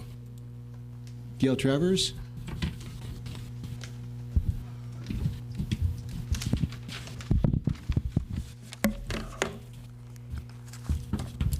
Get the right glasses. Good evening. Well, as I stand here tonight, it seems permanent closure of Springtown Golf Course is at last unavoidable, despite the best efforts of those of us who honestly believed in the value of its preservation. However, although Springtown residents may have disagreed about preservation of the golf course, we are united in our determination to prevent development on the golf course property and in our sense of urgency to see its protected open space status ensured as soon as possible. Therefore, I support your moving forward on the open space ballot measure tonight as written. Please direct city staff tonight to finalize the ballot language for your approval at the July 11th City Council meeting so that it can be placed on the November 2016 ballot. This protection cannot happen too soon to suit us. Next, I ask you to adopt as an ordinance tonight, not just as a resolution, the guidelines listed in the city staff report governing public use of the golf course property as open space. Per their own report, if these guidelines are adopted as a resolution only, city staff will have limited enforcement options in the event of any violations. I feel this would leave residents with homes abutting the golf course at unnecessary risk, as people will know there's no consequence for lack of compliance. And this is going to go on for 12 to 18 months. So we'd really like something a little more concrete in place. And since these guidelines were adapted from LARPD park regulations and are consistent with any public open space use for this area, I really don't see the reason for adopting or for delaying adopting them as an ordinance, because that would make them reasonably enforceable if there was an issue. Finally, I support adoption tonight of a resolution authorizing the city manager to negotiate and execute an agreement with LARPD to lead the master planning process. I believe the process of identifying acceptable public open space options needs to begin as soon as possible. However, I would like clarification on the manner in which the public will be kept informed on opportunities for input and on progress once the process begins. I've read through the city staff report, but this doesn't seem clear to me. Will the consultant being hired schedule public workshops through LARPD, or will these workshops be part of the city council calendar? Will LARPD provide regular public updates through its board meetings? Or, since LARPD will be keeping city staff informed, will city staff provide updates through our city council meetings? In short, my neighbors and I would like to understand how to become involved and how to best stay informed. I thank you in advance for your quick action to protect our open space through the ballot measure, for adopting the ordinance to protect our properties as this 12 to 18-month process unfolds, and for moving forward tonight to establish a working relationship with LARPD. Thank you. Thank you, Ms. Travers. Just in case somebody else has that question, you did mention before the difference between a resolution and an ordinance. Yeah, basically it's just a timing thing. We can have you adopt a resolution this evening and just be done with it. To do an ordinance, we would have to prepare ordinance language. It'd have to have a first and second reading. It would be at least 60 days before it would be effective. So we can follow up and do that if it's the council's desire to do it. It would just take a couple meetings to get it on your agenda and have a public hearing and have it adopted. So we What's just the difference in enforcement between the ordinance and the resolution? The other thing you would do in a resolution, and Jason can backstomp me when I go off the rails here, is you would put penalties in in the ordinance. So you would prescribe what actions you would take in response to a violation. That's the only extra teeth it would give you. Okay. You didn't stop me, all right? And how will the community be informed as this process moves ahead? Of the what the consultants' work and Oh, that's a good question. Now, it will be an LARPD process once you take your action tonight. The city staff will still be involved and participate. But as far as how the outreach will happen, I believe that would be a discussion between LARPD and the consultant. They may choose to have open workshops. They could choose to do an advisory committee. So there's a lot of different options, and that is left open in the process right now. So there'll be more discussion between city staff and LARPD, and I assume the consultant when they're brought on to come up with a plan for outreach. So if council has a feeling on how you'd like to do it, feel free to direct us a certain way and we'll make that happen. But fundamentally, what we are doing is through our cooperative agreement is we are having LARPD facilitate that process. So until a final product is ultimately, come up with, essentially it's LARPD who directs that consultant. You've got their general manager here this evening, and essentially it's their board that is taking, ownership of this master planning process. Your city staff believes that's appropriate given their expertise in these sorts of things, and bluntly, that's not what we do as a city. But essentially, we wouldn't want any confusion as to sort of who's in charge of that process. Your role is this evening to look at the agreement, see that you're comfortable with that, to forward ultimately the funds on that, and LARPD's role is to lead that process. The city's going to continue to be involved at a staff level, just so we're well coordinated. But there's not multiple masters here. Once you sign the agreement this evening, LARPD will run, manage, do outreach, control the consultant. All of those sorts of things are run through, that district up until there's a final product. That final product will be presented to their board, to you guys ultimately in that process. Okay. And that's appropriate because LARPD does parks and open space. The city does not do parks. All right. Thank you. Okay. Jason Kane, Betty Murillo, and John Stein. 3 minutes. 3 minutes. I had my notes. I have to go away from them. First of all, I am offended by the previous speaker, Ms. Travers, using her ubiquitous we about resignation to the course closing and what we want to do. No, everyone I know does not feel the same way as Ms. Travers. We do not accept the closing. And again, I'll say, how can we trust the city council when they disregard promises of past city councils? Mr. Greenwood, at the first of the meetings you had, you told us that the pond's going to be closed. Point blank. You said the ponds would be closed. Well, first of all, I don't know, a bunch of fish were killed a couple of weeks ago in violation of California Wildlife Act. You are at risk of a $20,000 fine. It doesn't matter whether they're indigenous fish or not. So that's a point that's important. And any further actions like that, I will act on, the people I know will act on. I can't believe that you people did this. It wasn't complicated. Stop giving them water. They're fish, they die. You didn't give them water, you killed them. And that's what you're doing to the entire ecology of this area. talking about the police responding to ordinance violations. I've called the police countless times about dogs off leash. They never show up. They don't have a record of it being shown up. I don't get it. Where's our protection? God, I hate this. All right. I'm confused by this whole process. And I need some explanations over time. Oh my God, I'm not going to make it.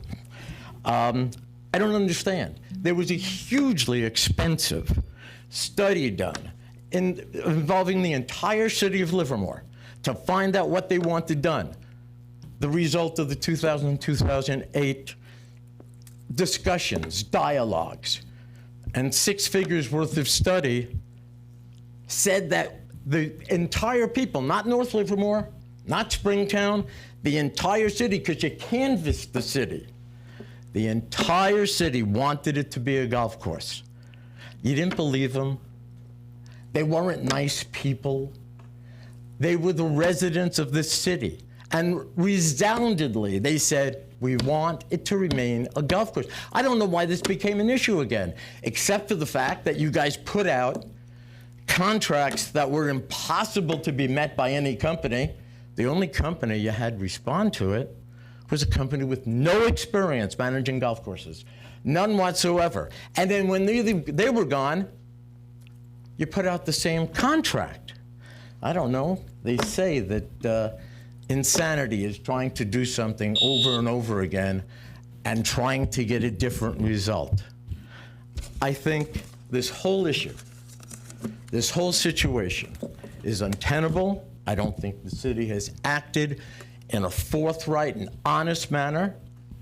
And I can't believe you're denying people from that citywide study what they wanted done. It was up to you guys to come up with a way to make it work.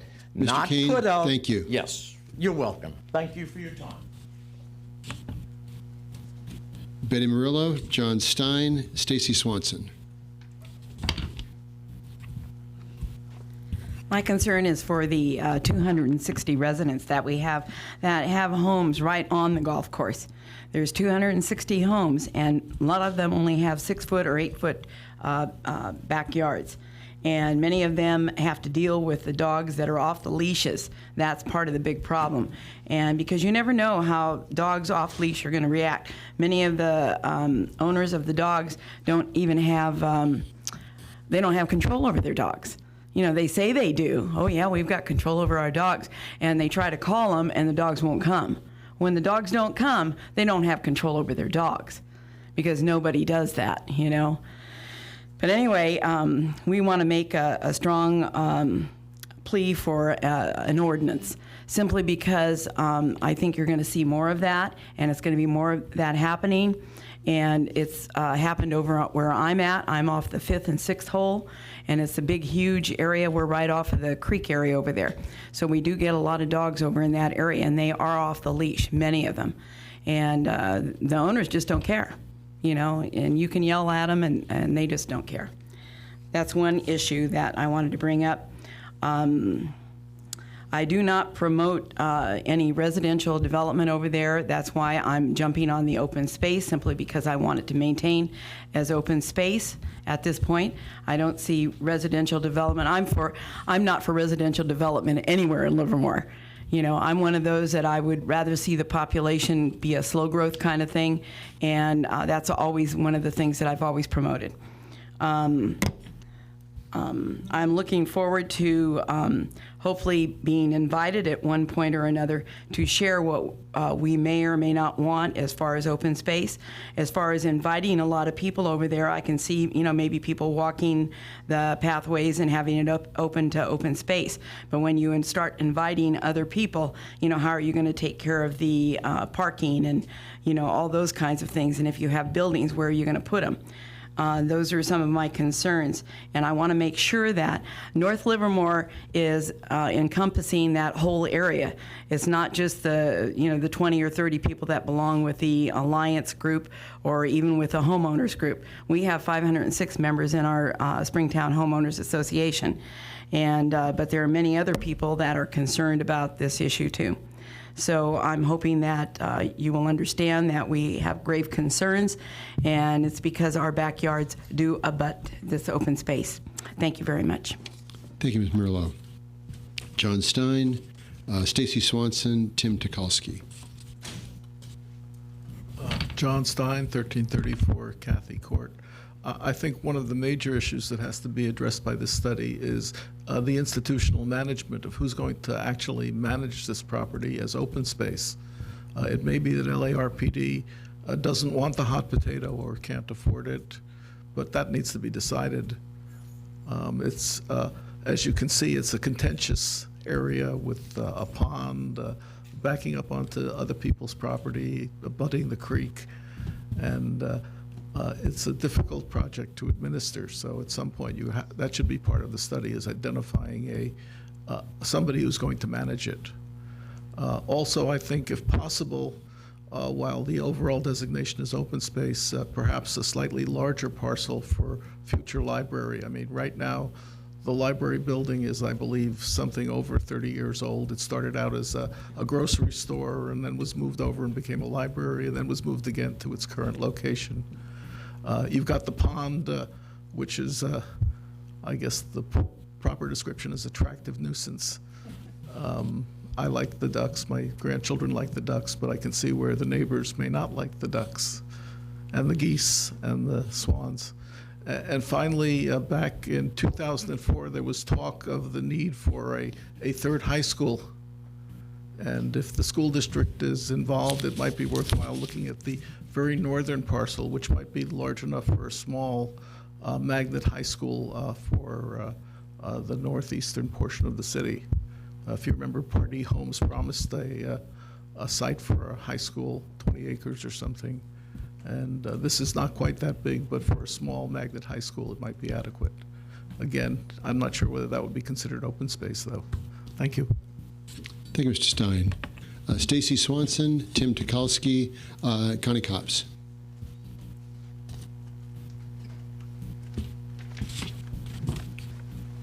Good evening. First of all, I want to thank you very much for going forward, I hope, with the permanent closure. The critters are out, kids are playing, people are walking through there, the area is being used in a much larger capacity that has been in the 7 years I've lived here. See a lot more people back there having a great time. I'd also like to ask that you do make the rules ordinances to give them a little bit of teeth. I agree with the other speakers. I think that that's wise. I do want to point out that the lack of fences is a homeowner's requirement, not the city's requirement. So those homeowners, as far as I know, can put in a fence if they like. That's not something they aren't able to do. So in any case, I hope you do the permanent closure, and I hope that you help us protect the area and protect your citizens as well. Thanks. Thank you. Tim Tukalski, Connie Copps, Deborah McMenamin.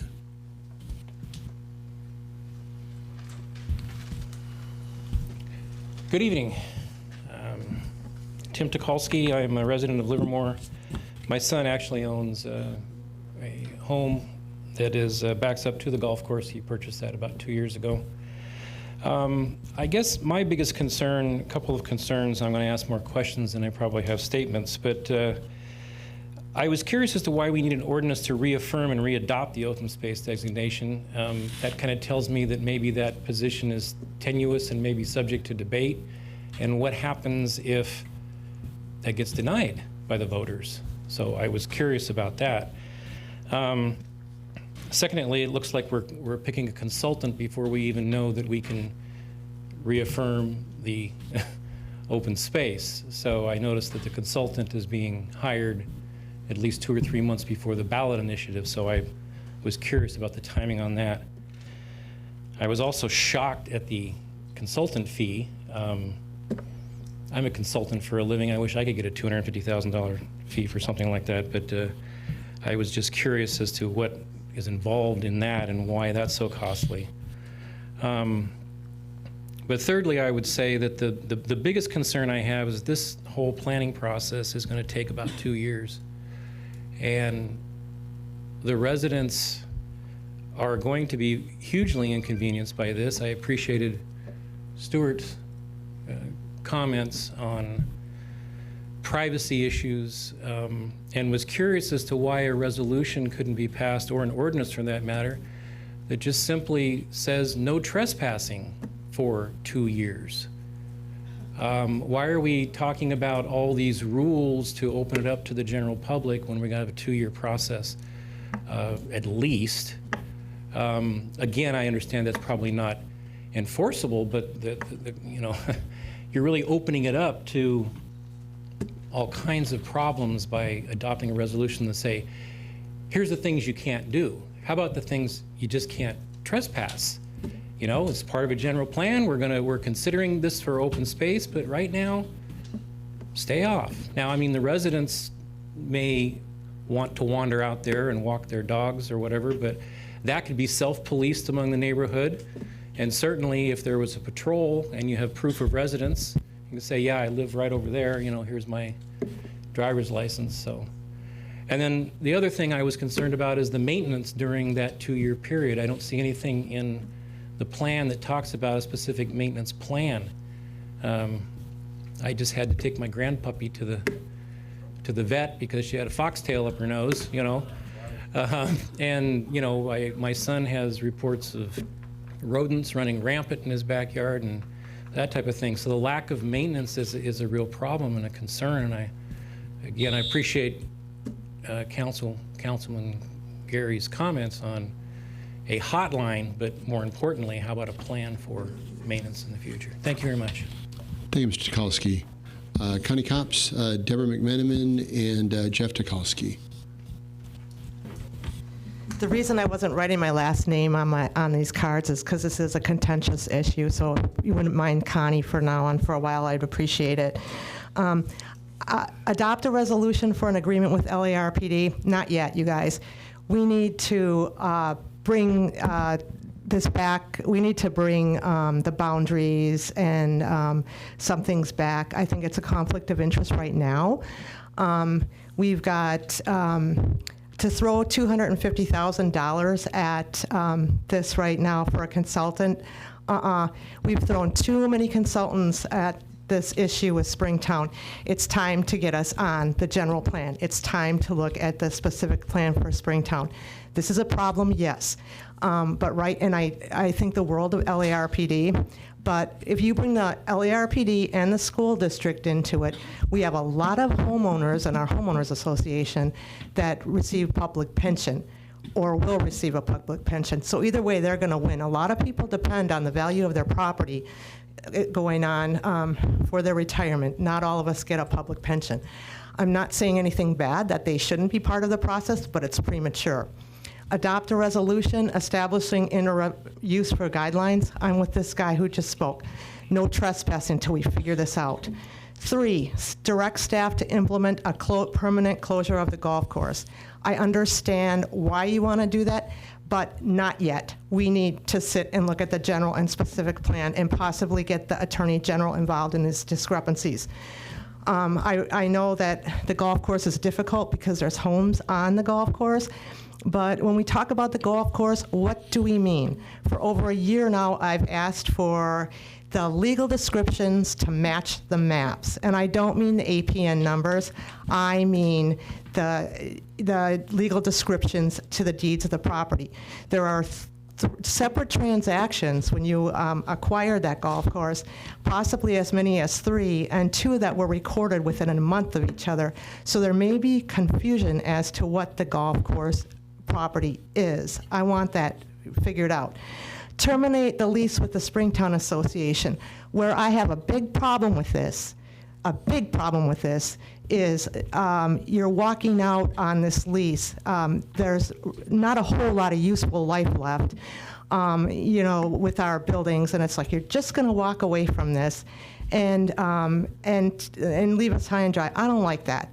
Create a separate parcel for the Springtown Library. Well, again, what was wrong with the one it was on? Where are the boundaries? What do you own? Where is the public property? How was it acquired? Provide direction regarding the draft ballot measure adjustment, primary argument, council to prepare. ballot language to keep it separate. Yeah, last time we had ballot language to keep something from being built on. By default, you decided to build up. And now we have this Altero community at the corner of our property as you walk in. And wouldn't you know, in their CC&Rs, there's actually a section on annexing to a property. Now, why is it that it's like right across the street in the direct path of this, and this hasn't been brought up? You have 160 acres, according to your water plan, of available land. Where is that in relation to this golf course? I have asked for a long time, only for maps, again, maps that represent the truth. I'm not against LARPD getting involved in the future or the school, but let's have some base facts that are factual in the beginning before we go forward in any more way with Springtown. Connie, thank you. Deborah McMenamin and Jeff Tucholsky.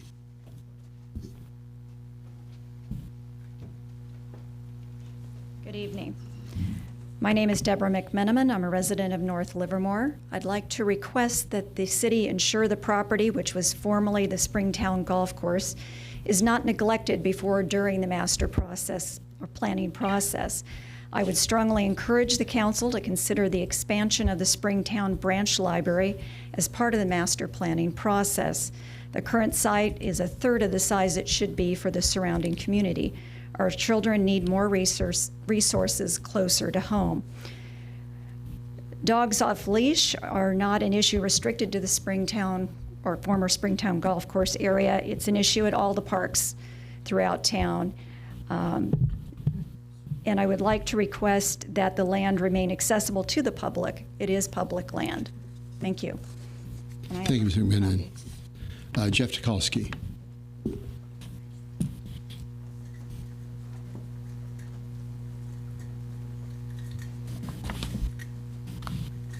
Hello. I purchased a home in Springtown about 2 years ago to try to make an investment to gain equity. I have a fear that these 2 years interim period, if I have to get up and move and my equity is damaged because of you guys not maintaining the space or keeping it up or not even having a plan, I'll have to disclose that if I want to sell within the next 2 years. So I'm now restricted to a timeline, and I just had a question on that, basically how that can work, because I'm not really familiar with that. And I also have a question on, ever since the course closed down, there was a tree that fell. It took about a month and a half for it to get taken up. The city was very, very slow on that. During that time, I was in my backyard, and there was probably 4 or 5 cops all over. And I said, "What's going on?" And he said, "Oh, there's some guy around here with a shirt," and gave a description. And I said, "Oh, is he just a squatter?" And he said, "No, he's possibly got a gun." And I was like, "Oh, okay." So, thankfully the cops were out there, but I have seen an increase of activity back there. My dog got out and, got the foxtail. I think my dad had mentioned that. And another thing is, someone had mentioned that the fence is a homeowner's basically responsibility. I didn't want a fence when there was a golf course because it was nice and it was green. Now it's just a field and now it's open a lot more. I'm obligated to put up a fence now just because me and my wife don't want that to happen. So it's something that's another expense I have to incur. I just wanted to share my concerns. Seems like there's a lot more expenses going on than what we had tried to propose before to keep you guys have revenues to match those expenses. Now it just seems like expenses with no revenues. We got to find a way to get those revenues. So just wanted to share my concerns. I want maintenance within this 2-year interim. That's something that I really would appreciate because it's really hard right now. It's not nice out there.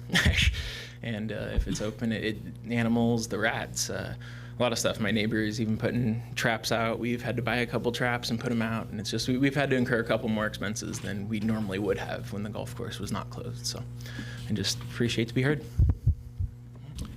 Thank you, Mr. Tucholsky. The values, can you respond to that and anything Sure. You got to have a seat, and we'll start addressing the questions, the comments. There were quite a few questions that came up during the comment, and just one of the ones that just jumped out at me was Mr. Kalski's point about this being open space and what happens if there's not a vote. It's already been designated open space because the community did not trust the council that we might change our mind later. It was Vice Mayor Gary that came up with the idea to have an initiative put on the ballot so that it would be determined by the public so that the city council could not change the designation on this property. So it is open space now. And the reason for this vote in November is so that no future city council can ever change the designation of open space, that it will stay open space, and the only way to change that would be by a vote of the public. So that was why it's open space now, but that's why it's going to vote in November. So they couldn't have voted not to be open space? It's open space now. This way... Well, I'm saying the vote, it couldn't go... Right, no, so it's open space now, but the reason we put this to a vote of the people is so that a future council could not change that. So it locks it in. Yeah. So without a vote of the public, it cannot be changed. Question about, is there an issue with the boundaries? Is there uncertainty with relation to the boundaries of the golf course with the city? Not from my understanding. Mr. Greenwood obtained a title report in the documents that we reviewed. There's designations in there. We have title insurance behind that, showing where the boundaries are for those golf course parcels.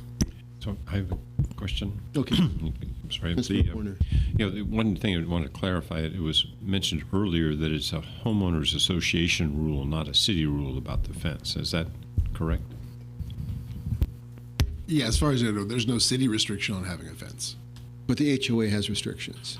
I have heard that. I have not seen it in writing. Okay. But that is the common perception out there is the HOA prohibits fences. But then some of the properties have fences, so it's not enforced if it is required. So I just want to make it clear that if a homeowner has concern about protecting their own property, there is there's a standard procedure, and it's likely that the outcome would be they could put up a fence if they wanted to, so that personal responsibility, they can deal with it. Okay. Councilmember Turner. I hear what some of you are asking for. However, do we have any city-owned properties that some citizens can have access to and others cannot? Is that appropriate? Or do we do that ever? Generally, our open space properties, with some very limited exceptions, are open to the public. We don't generally, for like a neighborhood park or a neighborhood open space, prohibit people who are from another adjacent neighborhood. We don't sort of have a residency requirement. I mean, somebody, as shocking as it could be, from Dublin could come and walk on one of our trails. In our parks? Well, it happens. I'm going on record. We don't check passports. But at the same time, we do try and manage all of our properties so that they, don't become nuisances in the neighborhood. Exactly. And obviously, LARPD spends a tremendous amount of effort with all of their properties to make sure that they are managed appropriately. So, and same with the school districts. We all own property in the city. Generally, there is not a limitation to residency or neighborhood or those other things on that. But at the same time, each of your three public entities that controls public property in the city does try and manage those appropriately, right, so to not create adverse impacts on the neighbors. Living next to a school or a park or a piece of open space, has certain impacts, but at the same time, we try and minimize those where possible. And so should we decide to put no trespassing signs up on this property, that would mean no trespassing for everybody, including those people that live on or back up to the city-owned property formerly known as the Springtown Golf Course. Yeah, traditionally when we preclude access for everyone. I think that's all I have. Thank you. Councilmember Spadowski? I just wanted to make a clarifying statement. The reason why the question of preserving this as open space came up is because we consistently had a few people that spread the rumor as a fear tactic that we were going to develop it as high-density residential low income. We had flyers distributed. We had people constantly mentioning that that was a goal of the city. That was never a goal of this council. That was never a goal of the city. And that's why we are taking it out to a potentially to an initiative to permanently preserve that. So it's not that there was a large outcry of residents saying, you know, oh, we heard you're going to develop it and we're concerned. Well, that happened because of the rumors that were spread by a very few number of people. And related to that, looking at the boundary map, and I agree with Mr. Stein, and that was one of my comments, are we reserving enough space for the Springtown Library? And that leads to another question, the timing of the initiative prior to the master planning process. Are we shooting ourselves in the foot anywhere else on this property that may not be allowed for certain types of activities under the open space preservation, like expanding the library or any other public uses other than commercial, industrial, and residential? So do we have the flexibility, should we want to expand the library site for whatever reason, any kind of community facility, you know, money falls from the sky, we can build a new library or a community center. Are we restricting ourselves from doing that without going back to a vote of the people, which is easily in the six figures every time you do so? So anyway. Alrighty. So let's I can answer some of those questions very quickly, which is the Springtown Library building and parking area take up less than a third of the proposed site that we are designating for the library. So the site that's being designated is noticeably larger and includes essentially the outdoor lawn area that is used, plus some buffer area, plus some potential expansion area. Your point of saying that money, a large, giant, ongoing bucket would have to fall from the sky to be able to deal. I mean, honestly, the building's the cheap part. Right. It's the people ongoing inside of it that cost millions of dollars a year that to have it open for any chunk of time, and that was the struggle that the previous council had to go through on that particular issue there. But on the question of, is the parcel large enough? It's noticeably larger than it is. The other point is that, you know, technically a library's fine under an open space designation. If you wanted to put, you know, something twice the size of the Civic Center library and it's spilled over onto the adjacent property, it would be consistent with the open space designation. The concept of trying to exclude this area is to try and signal to the voters, hey, this isn't going to be part of the trails system, open space system thing. It's going to be a community facility. It's not inconsistent with open space, but it was trying to be clearer about what the, you know, master planning process area was going to be and what area would be limited to change in the future on that. It also cleans it up in terms of the parcel number and the valuation of the building and the tax bill. It's not now suddenly this open space parcel doesn't have a unit on it and then it's causing to trigger any kind of tax. And to be quite clear, as the sovereign and it being inside our boundaries, there aren't property taxes on that particular thing. No, I mean any special assessments or anything that might, you know, weird come up where you have to. But we're trying to simply clarify building. that that's the library parcel, just like we didn't want to encumber, you know, the homeowners association property with that as well. We want to carve that out and make it very, very clear that that property is not covered by this ongoing restriction, that at some point in the future, there theoretically could be some change there. Obviously, it would have to go through all of the public processes, but it wouldn't have to go back to a vote of the people. Okay, because I was looking at actually proposing to continue the hash mark all the way up to the, if you go back to the map, because I couldn't really see the aerial. I can't get a sense of how big that library parcel is, but continuing the hash mark to include the pond area, because I do agree that I have no idea what's going to happen with the pond. Speaking from experience of dealing very closely with the Regional Water Quality Control Board, there is such a effluent limit, you know, for fecal chloroforms, which I assume you could put the word cess in front of that pool, possible as a descriptor to that area. But also, you know, I know that Fish and Game have standards as well. So I just don't know what's going to happen to that pond and what our options are. So I'm a little concerned that we don't, you know, that we're getting a little bit ahead of the master planning process, which, yes, it'll take 2 years, potentially. But at the same time, if we expedite or speed up the process, then we run the risk of either not setting things up correctly, not getting enough public outreach, There's the flip side of that, where I do wish in this instance government could run faster, but the amount of public input and the partnerships that we have involved in this process, it is going to take some time. So I'm just, I don't know. I don't know if we're putting the cart before the horse in terms of the initiative. If we wait for the master planning process and then do the initiative just to make sure we caught everything, or if we are reasonably assured right now that we can do everything that we want to do or potentially do under if the initiative passes and it's permanent open space. And I'm thinking I'm hearing about what I need to hear in order to make sure that that's a reasonable assurance. So let's be clear about what the initiative will preclude. It would preclude commercial development of the site and subdivision. It would preclude residential development of the site, and it would preclude office development of the site. It would allow the full range of community uses, publicly owned, taxpayer supported, all of those things. But if somebody decided, for example, that if any entity wanted to develop commercial, industrial, office, residential uses on the site, they would be precluded on the areas that are included in here. And I believe, your staff believes, at least until you tell us differently, that that was your intention with doing that. You are explicitly taking those things off the table during the master planning process. In other words, we couldn't decide way at some corner to sort of sell 5 acres, and how many ever $1 million that would be, and use that to develop the park. That wouldn't be possible. So that's the kind of things you're taking off the table. We believe this is very consistent with your direction, is you did not wish to entertain selling off a chunk of the open space property for some essentially non-governmental, non-open space, non-public facility purpose.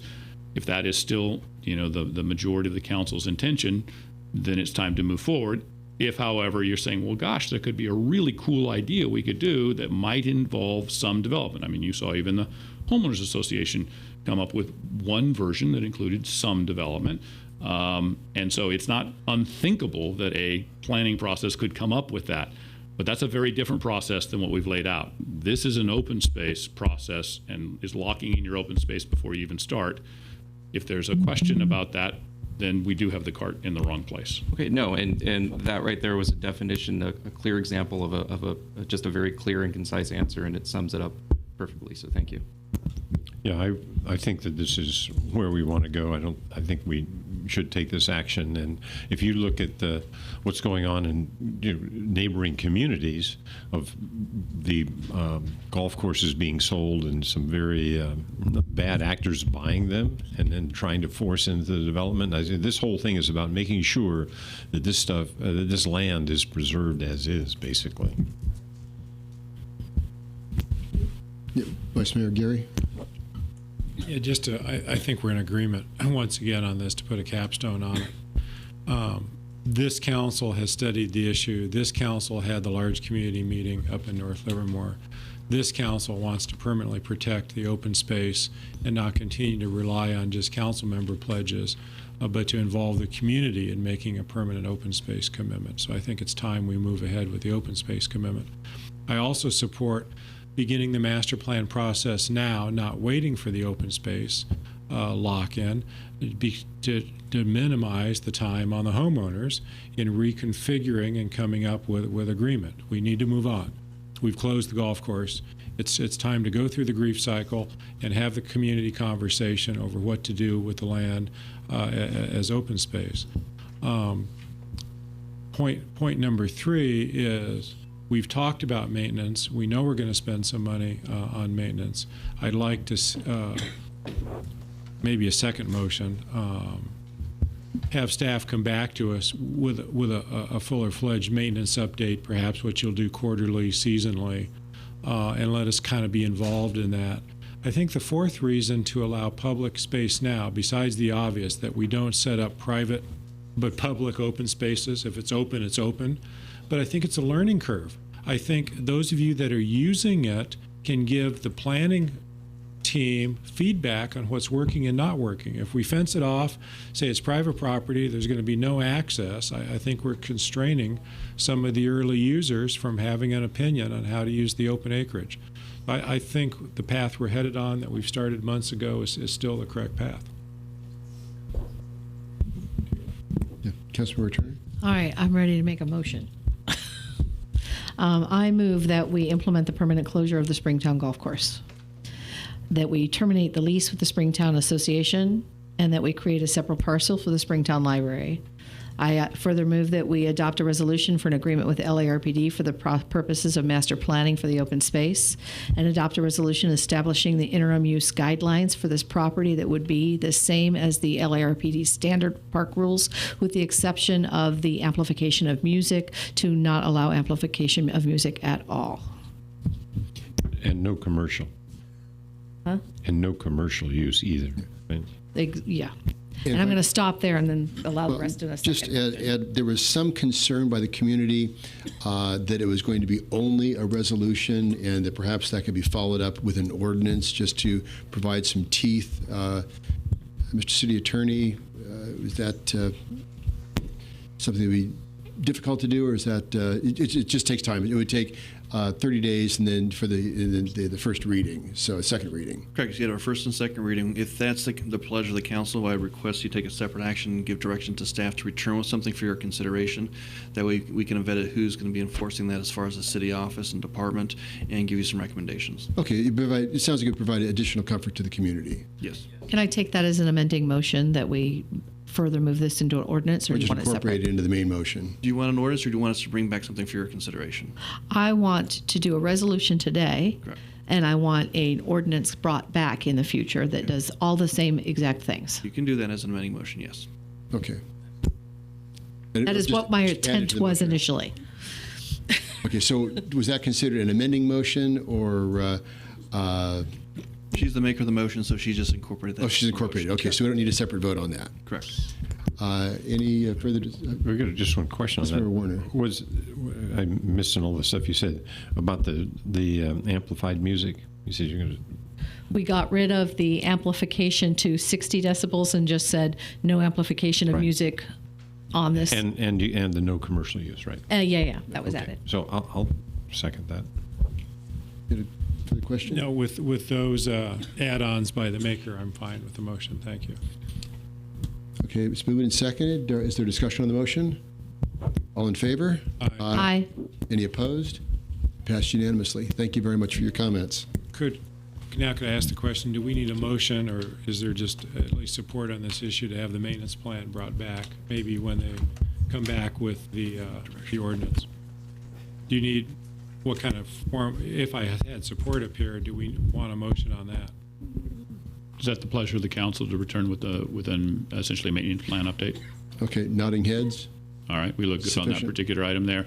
You still need to sort of give your city attorney some direction on how you're going to deal with the ballot arguments. The ballot arguments.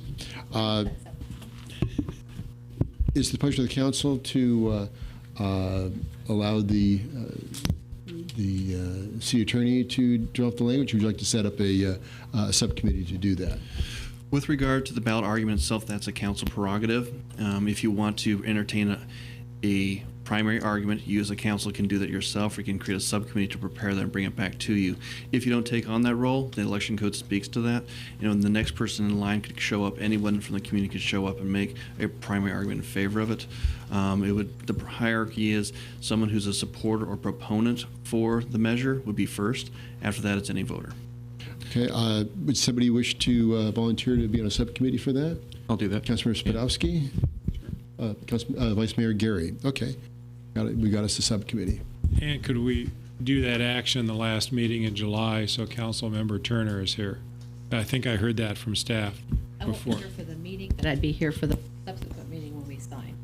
Okay. But I'll be here remotely for that. Gotcha. Okay. Okay, so relative timing.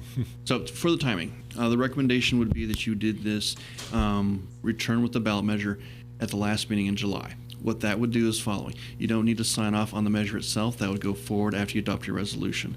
Where you would have the opportunity to sign, should you want to include Councilwoman Turner, is to have the ballot argument return at that time, get council approval, and then it's signed by all 5 of you within that 14-day window.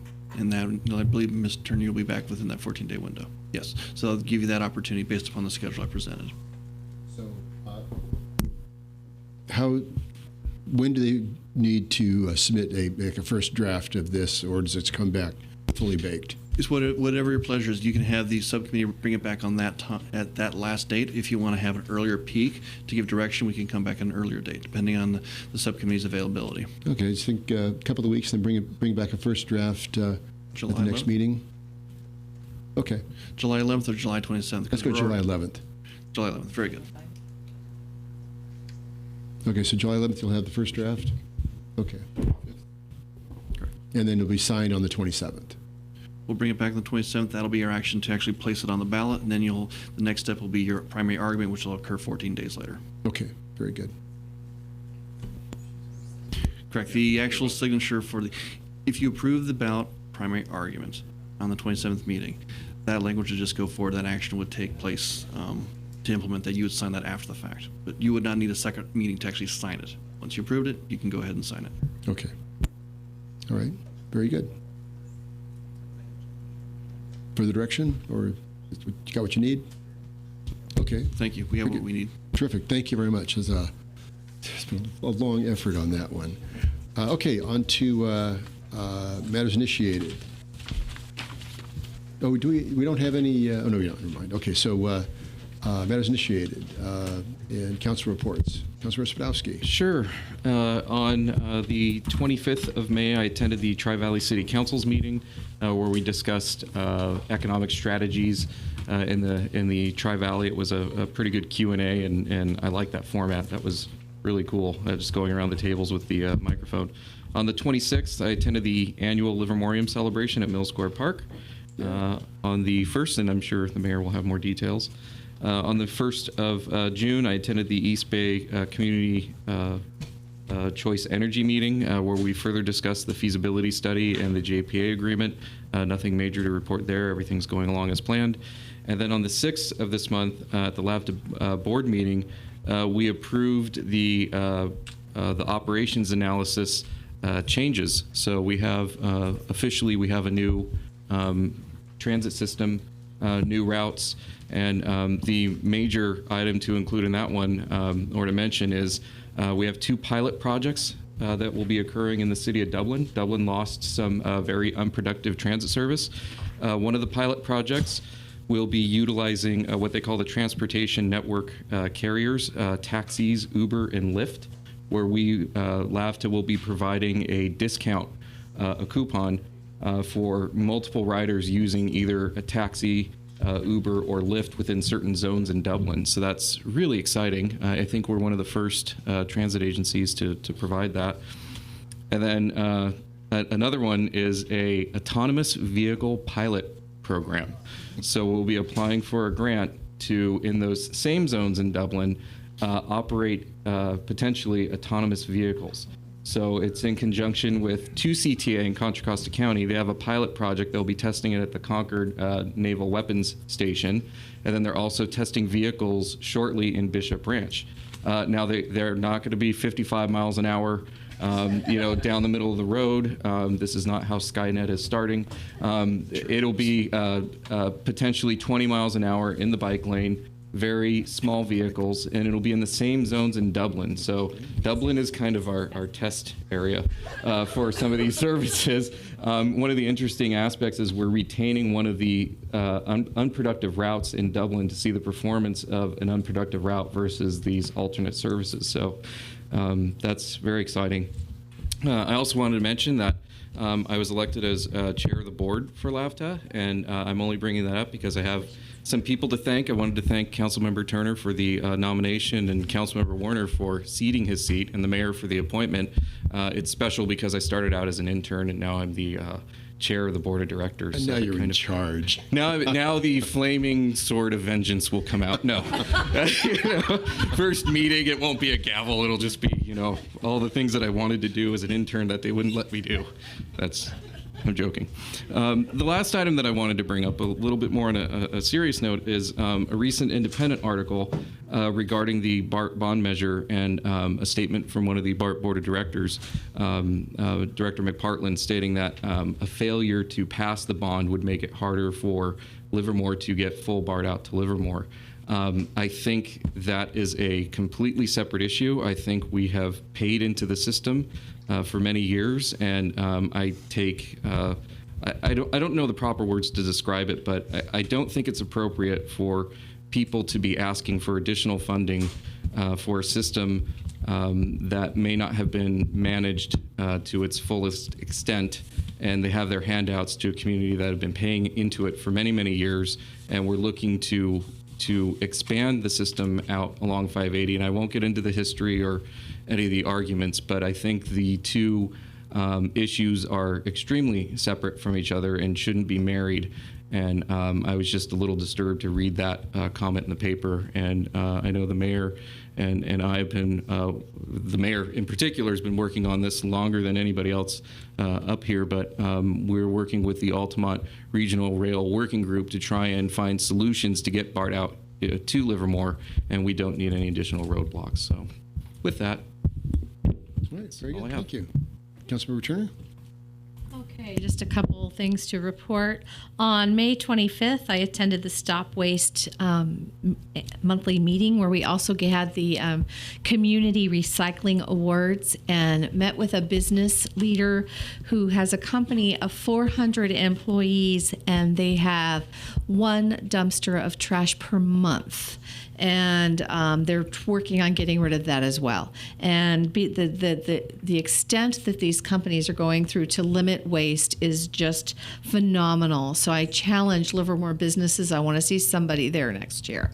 And it's just amazing. And then I also attended the Tri-City Council meeting that you heard from Councilmember Spidowski, already. On the 26th, also attended Livermorium event that I'm sure the mayor will probably say more about, but I got to tell you, the Livermorium Jazz Band, fabulous. Those kids were just amazing. It was a great event. On that same day, I also attended an event with the League of California Cities where we had an update on the finances of the state of California by Betty Yee, which was a fabulous presentation. On June 2nd, I was honored to dedicate one of our newly decorated Wheels bus stops. For those of you that may not know, our high school decorates a new bus stop every year, and they hit another one on Vasco Road. So as you take a ride down there, take a look. It's stunning, beautiful. They did a great job. Tons of people out there to support the students that painted this bus stop. So it was fantastic. On the June 6th, I attended a meeting at LAFTA, the Wheels Bus Board, where we acquired a new chairman of the board. And you had two things that you missed. Two things that are very exciting. We are looking at the brand of LAFTA now that we're pretty much changing the focus and really looking at speeding the system and making it efficient for commuting. But we also, we mentioned this before, but we finalized the express bus. So there will be a bus starting in August that goes from the transit center straight to BART. And they're also potentially looking at a parking lot off of Greenville to be able to add to that express bus as well. So we're very excited about that. From the transit center to BART, if you consider parking, it will be faster for you to ride the bus than it is to drive your car. So very excited about that. Did you want to add something there? Yeah, we're looking at a name change along with that, the whole branding thing, and I suggested that we try radio. Well, they conducted a survey, and they asked, one of the questions is, if you were an animal, which one do you most identify with? And the top response was horse. From Livermore. So we know at least 54 people in Livermore were asked that question, because that was the top response. So radio makes sense. Joking. So the more things change, the more they stay the same, right? And moving right along, since we're all talking about horses, on the 8th, 10th, and 11th, I was occupied with the Livermore Rodeo. On the 10th, I rode in the team penning. On the 10th, the Cowgirls luncheon. And I got to tell you, people were spending $150 for a cake. They raised a ton of money. They give a ton of money to this community. They keep things local. They had 4 young ladies getting scholarships to med school, nursing school, pharmacy school. It was a fabulous event. And then again, on the 11th, unbelievable turnout for the rodeo parade. And that's all I have to report. Yeah, the first time I rode in the greenhorn penning competition, I had to remind people that they don't pen the greenhorn. No. Actually, it's the steers that so, Councilmember Warren. Yeah. Very short. Went and attended the rodeo parade. Had a good time there as always. Vice Mayor Gary. Equally short since the last meeting, other than internal meetings with staff, just the rodeo parade, and I second the compliments on the Rodeo Association and its partners. It's hard to believe when you tell people off the top of my head it's the 98th rodeo this year. Decades of the Rotary Club doing the parade, and it's just always pleasing. This community loves its rodeo parade and it loves its Christmas parade, and the community enjoys walking downtown, hanging out, and participating. So thanks to the community who also supports the Rodeo Association with their attendance. And you got double billing for being council member and rodeo. I wasn't going to mention that. but I needed to, right? And the fact that the Rodeo Association took it upon themselves to raise the money during World War I for the Red Cross assessment. They were going to make that money for the city. So that was a long-standing tradition of giving back to the community.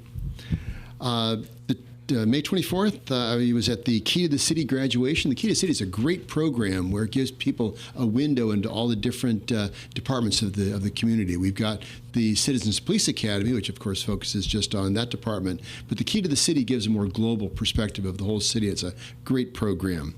On the 25th, as was mentioned, the Tri-Valley Cities Council, you've heard about that. Livermorium Day celebration on the 26th, what a riot that was. Just a lot of fun. We had 5 schools in Livermore that were recognized as Gold Ribbon Award winners.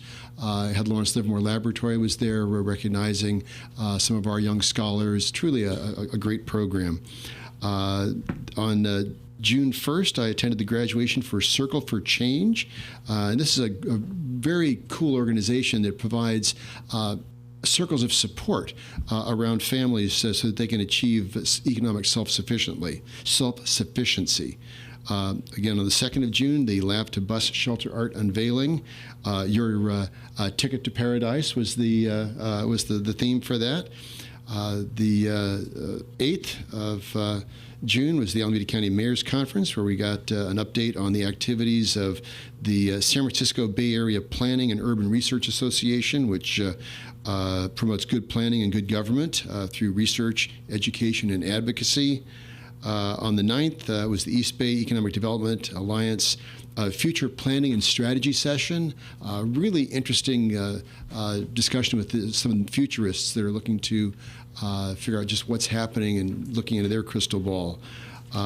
Also, the meeting of the LAFCO Planning and Policy Subcommittee. The 10th was the graduation of the 29th Citizen Police Academy.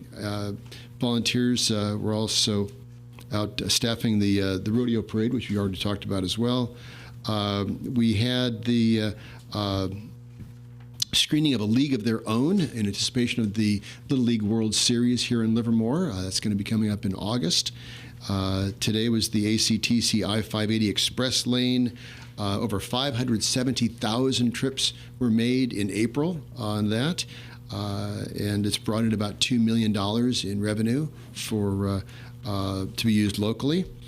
And also the Planning, Policy, and Legislative Committee today, where we're going to update on some of the state regulations that are being proposed. And with that, I would like to adjourn this meeting in memory of Lynn Stein. She was a member of the school board and served this community for many, many years. And I would like to recognize Lynn Stein's contributions to the community. And with that, thank you.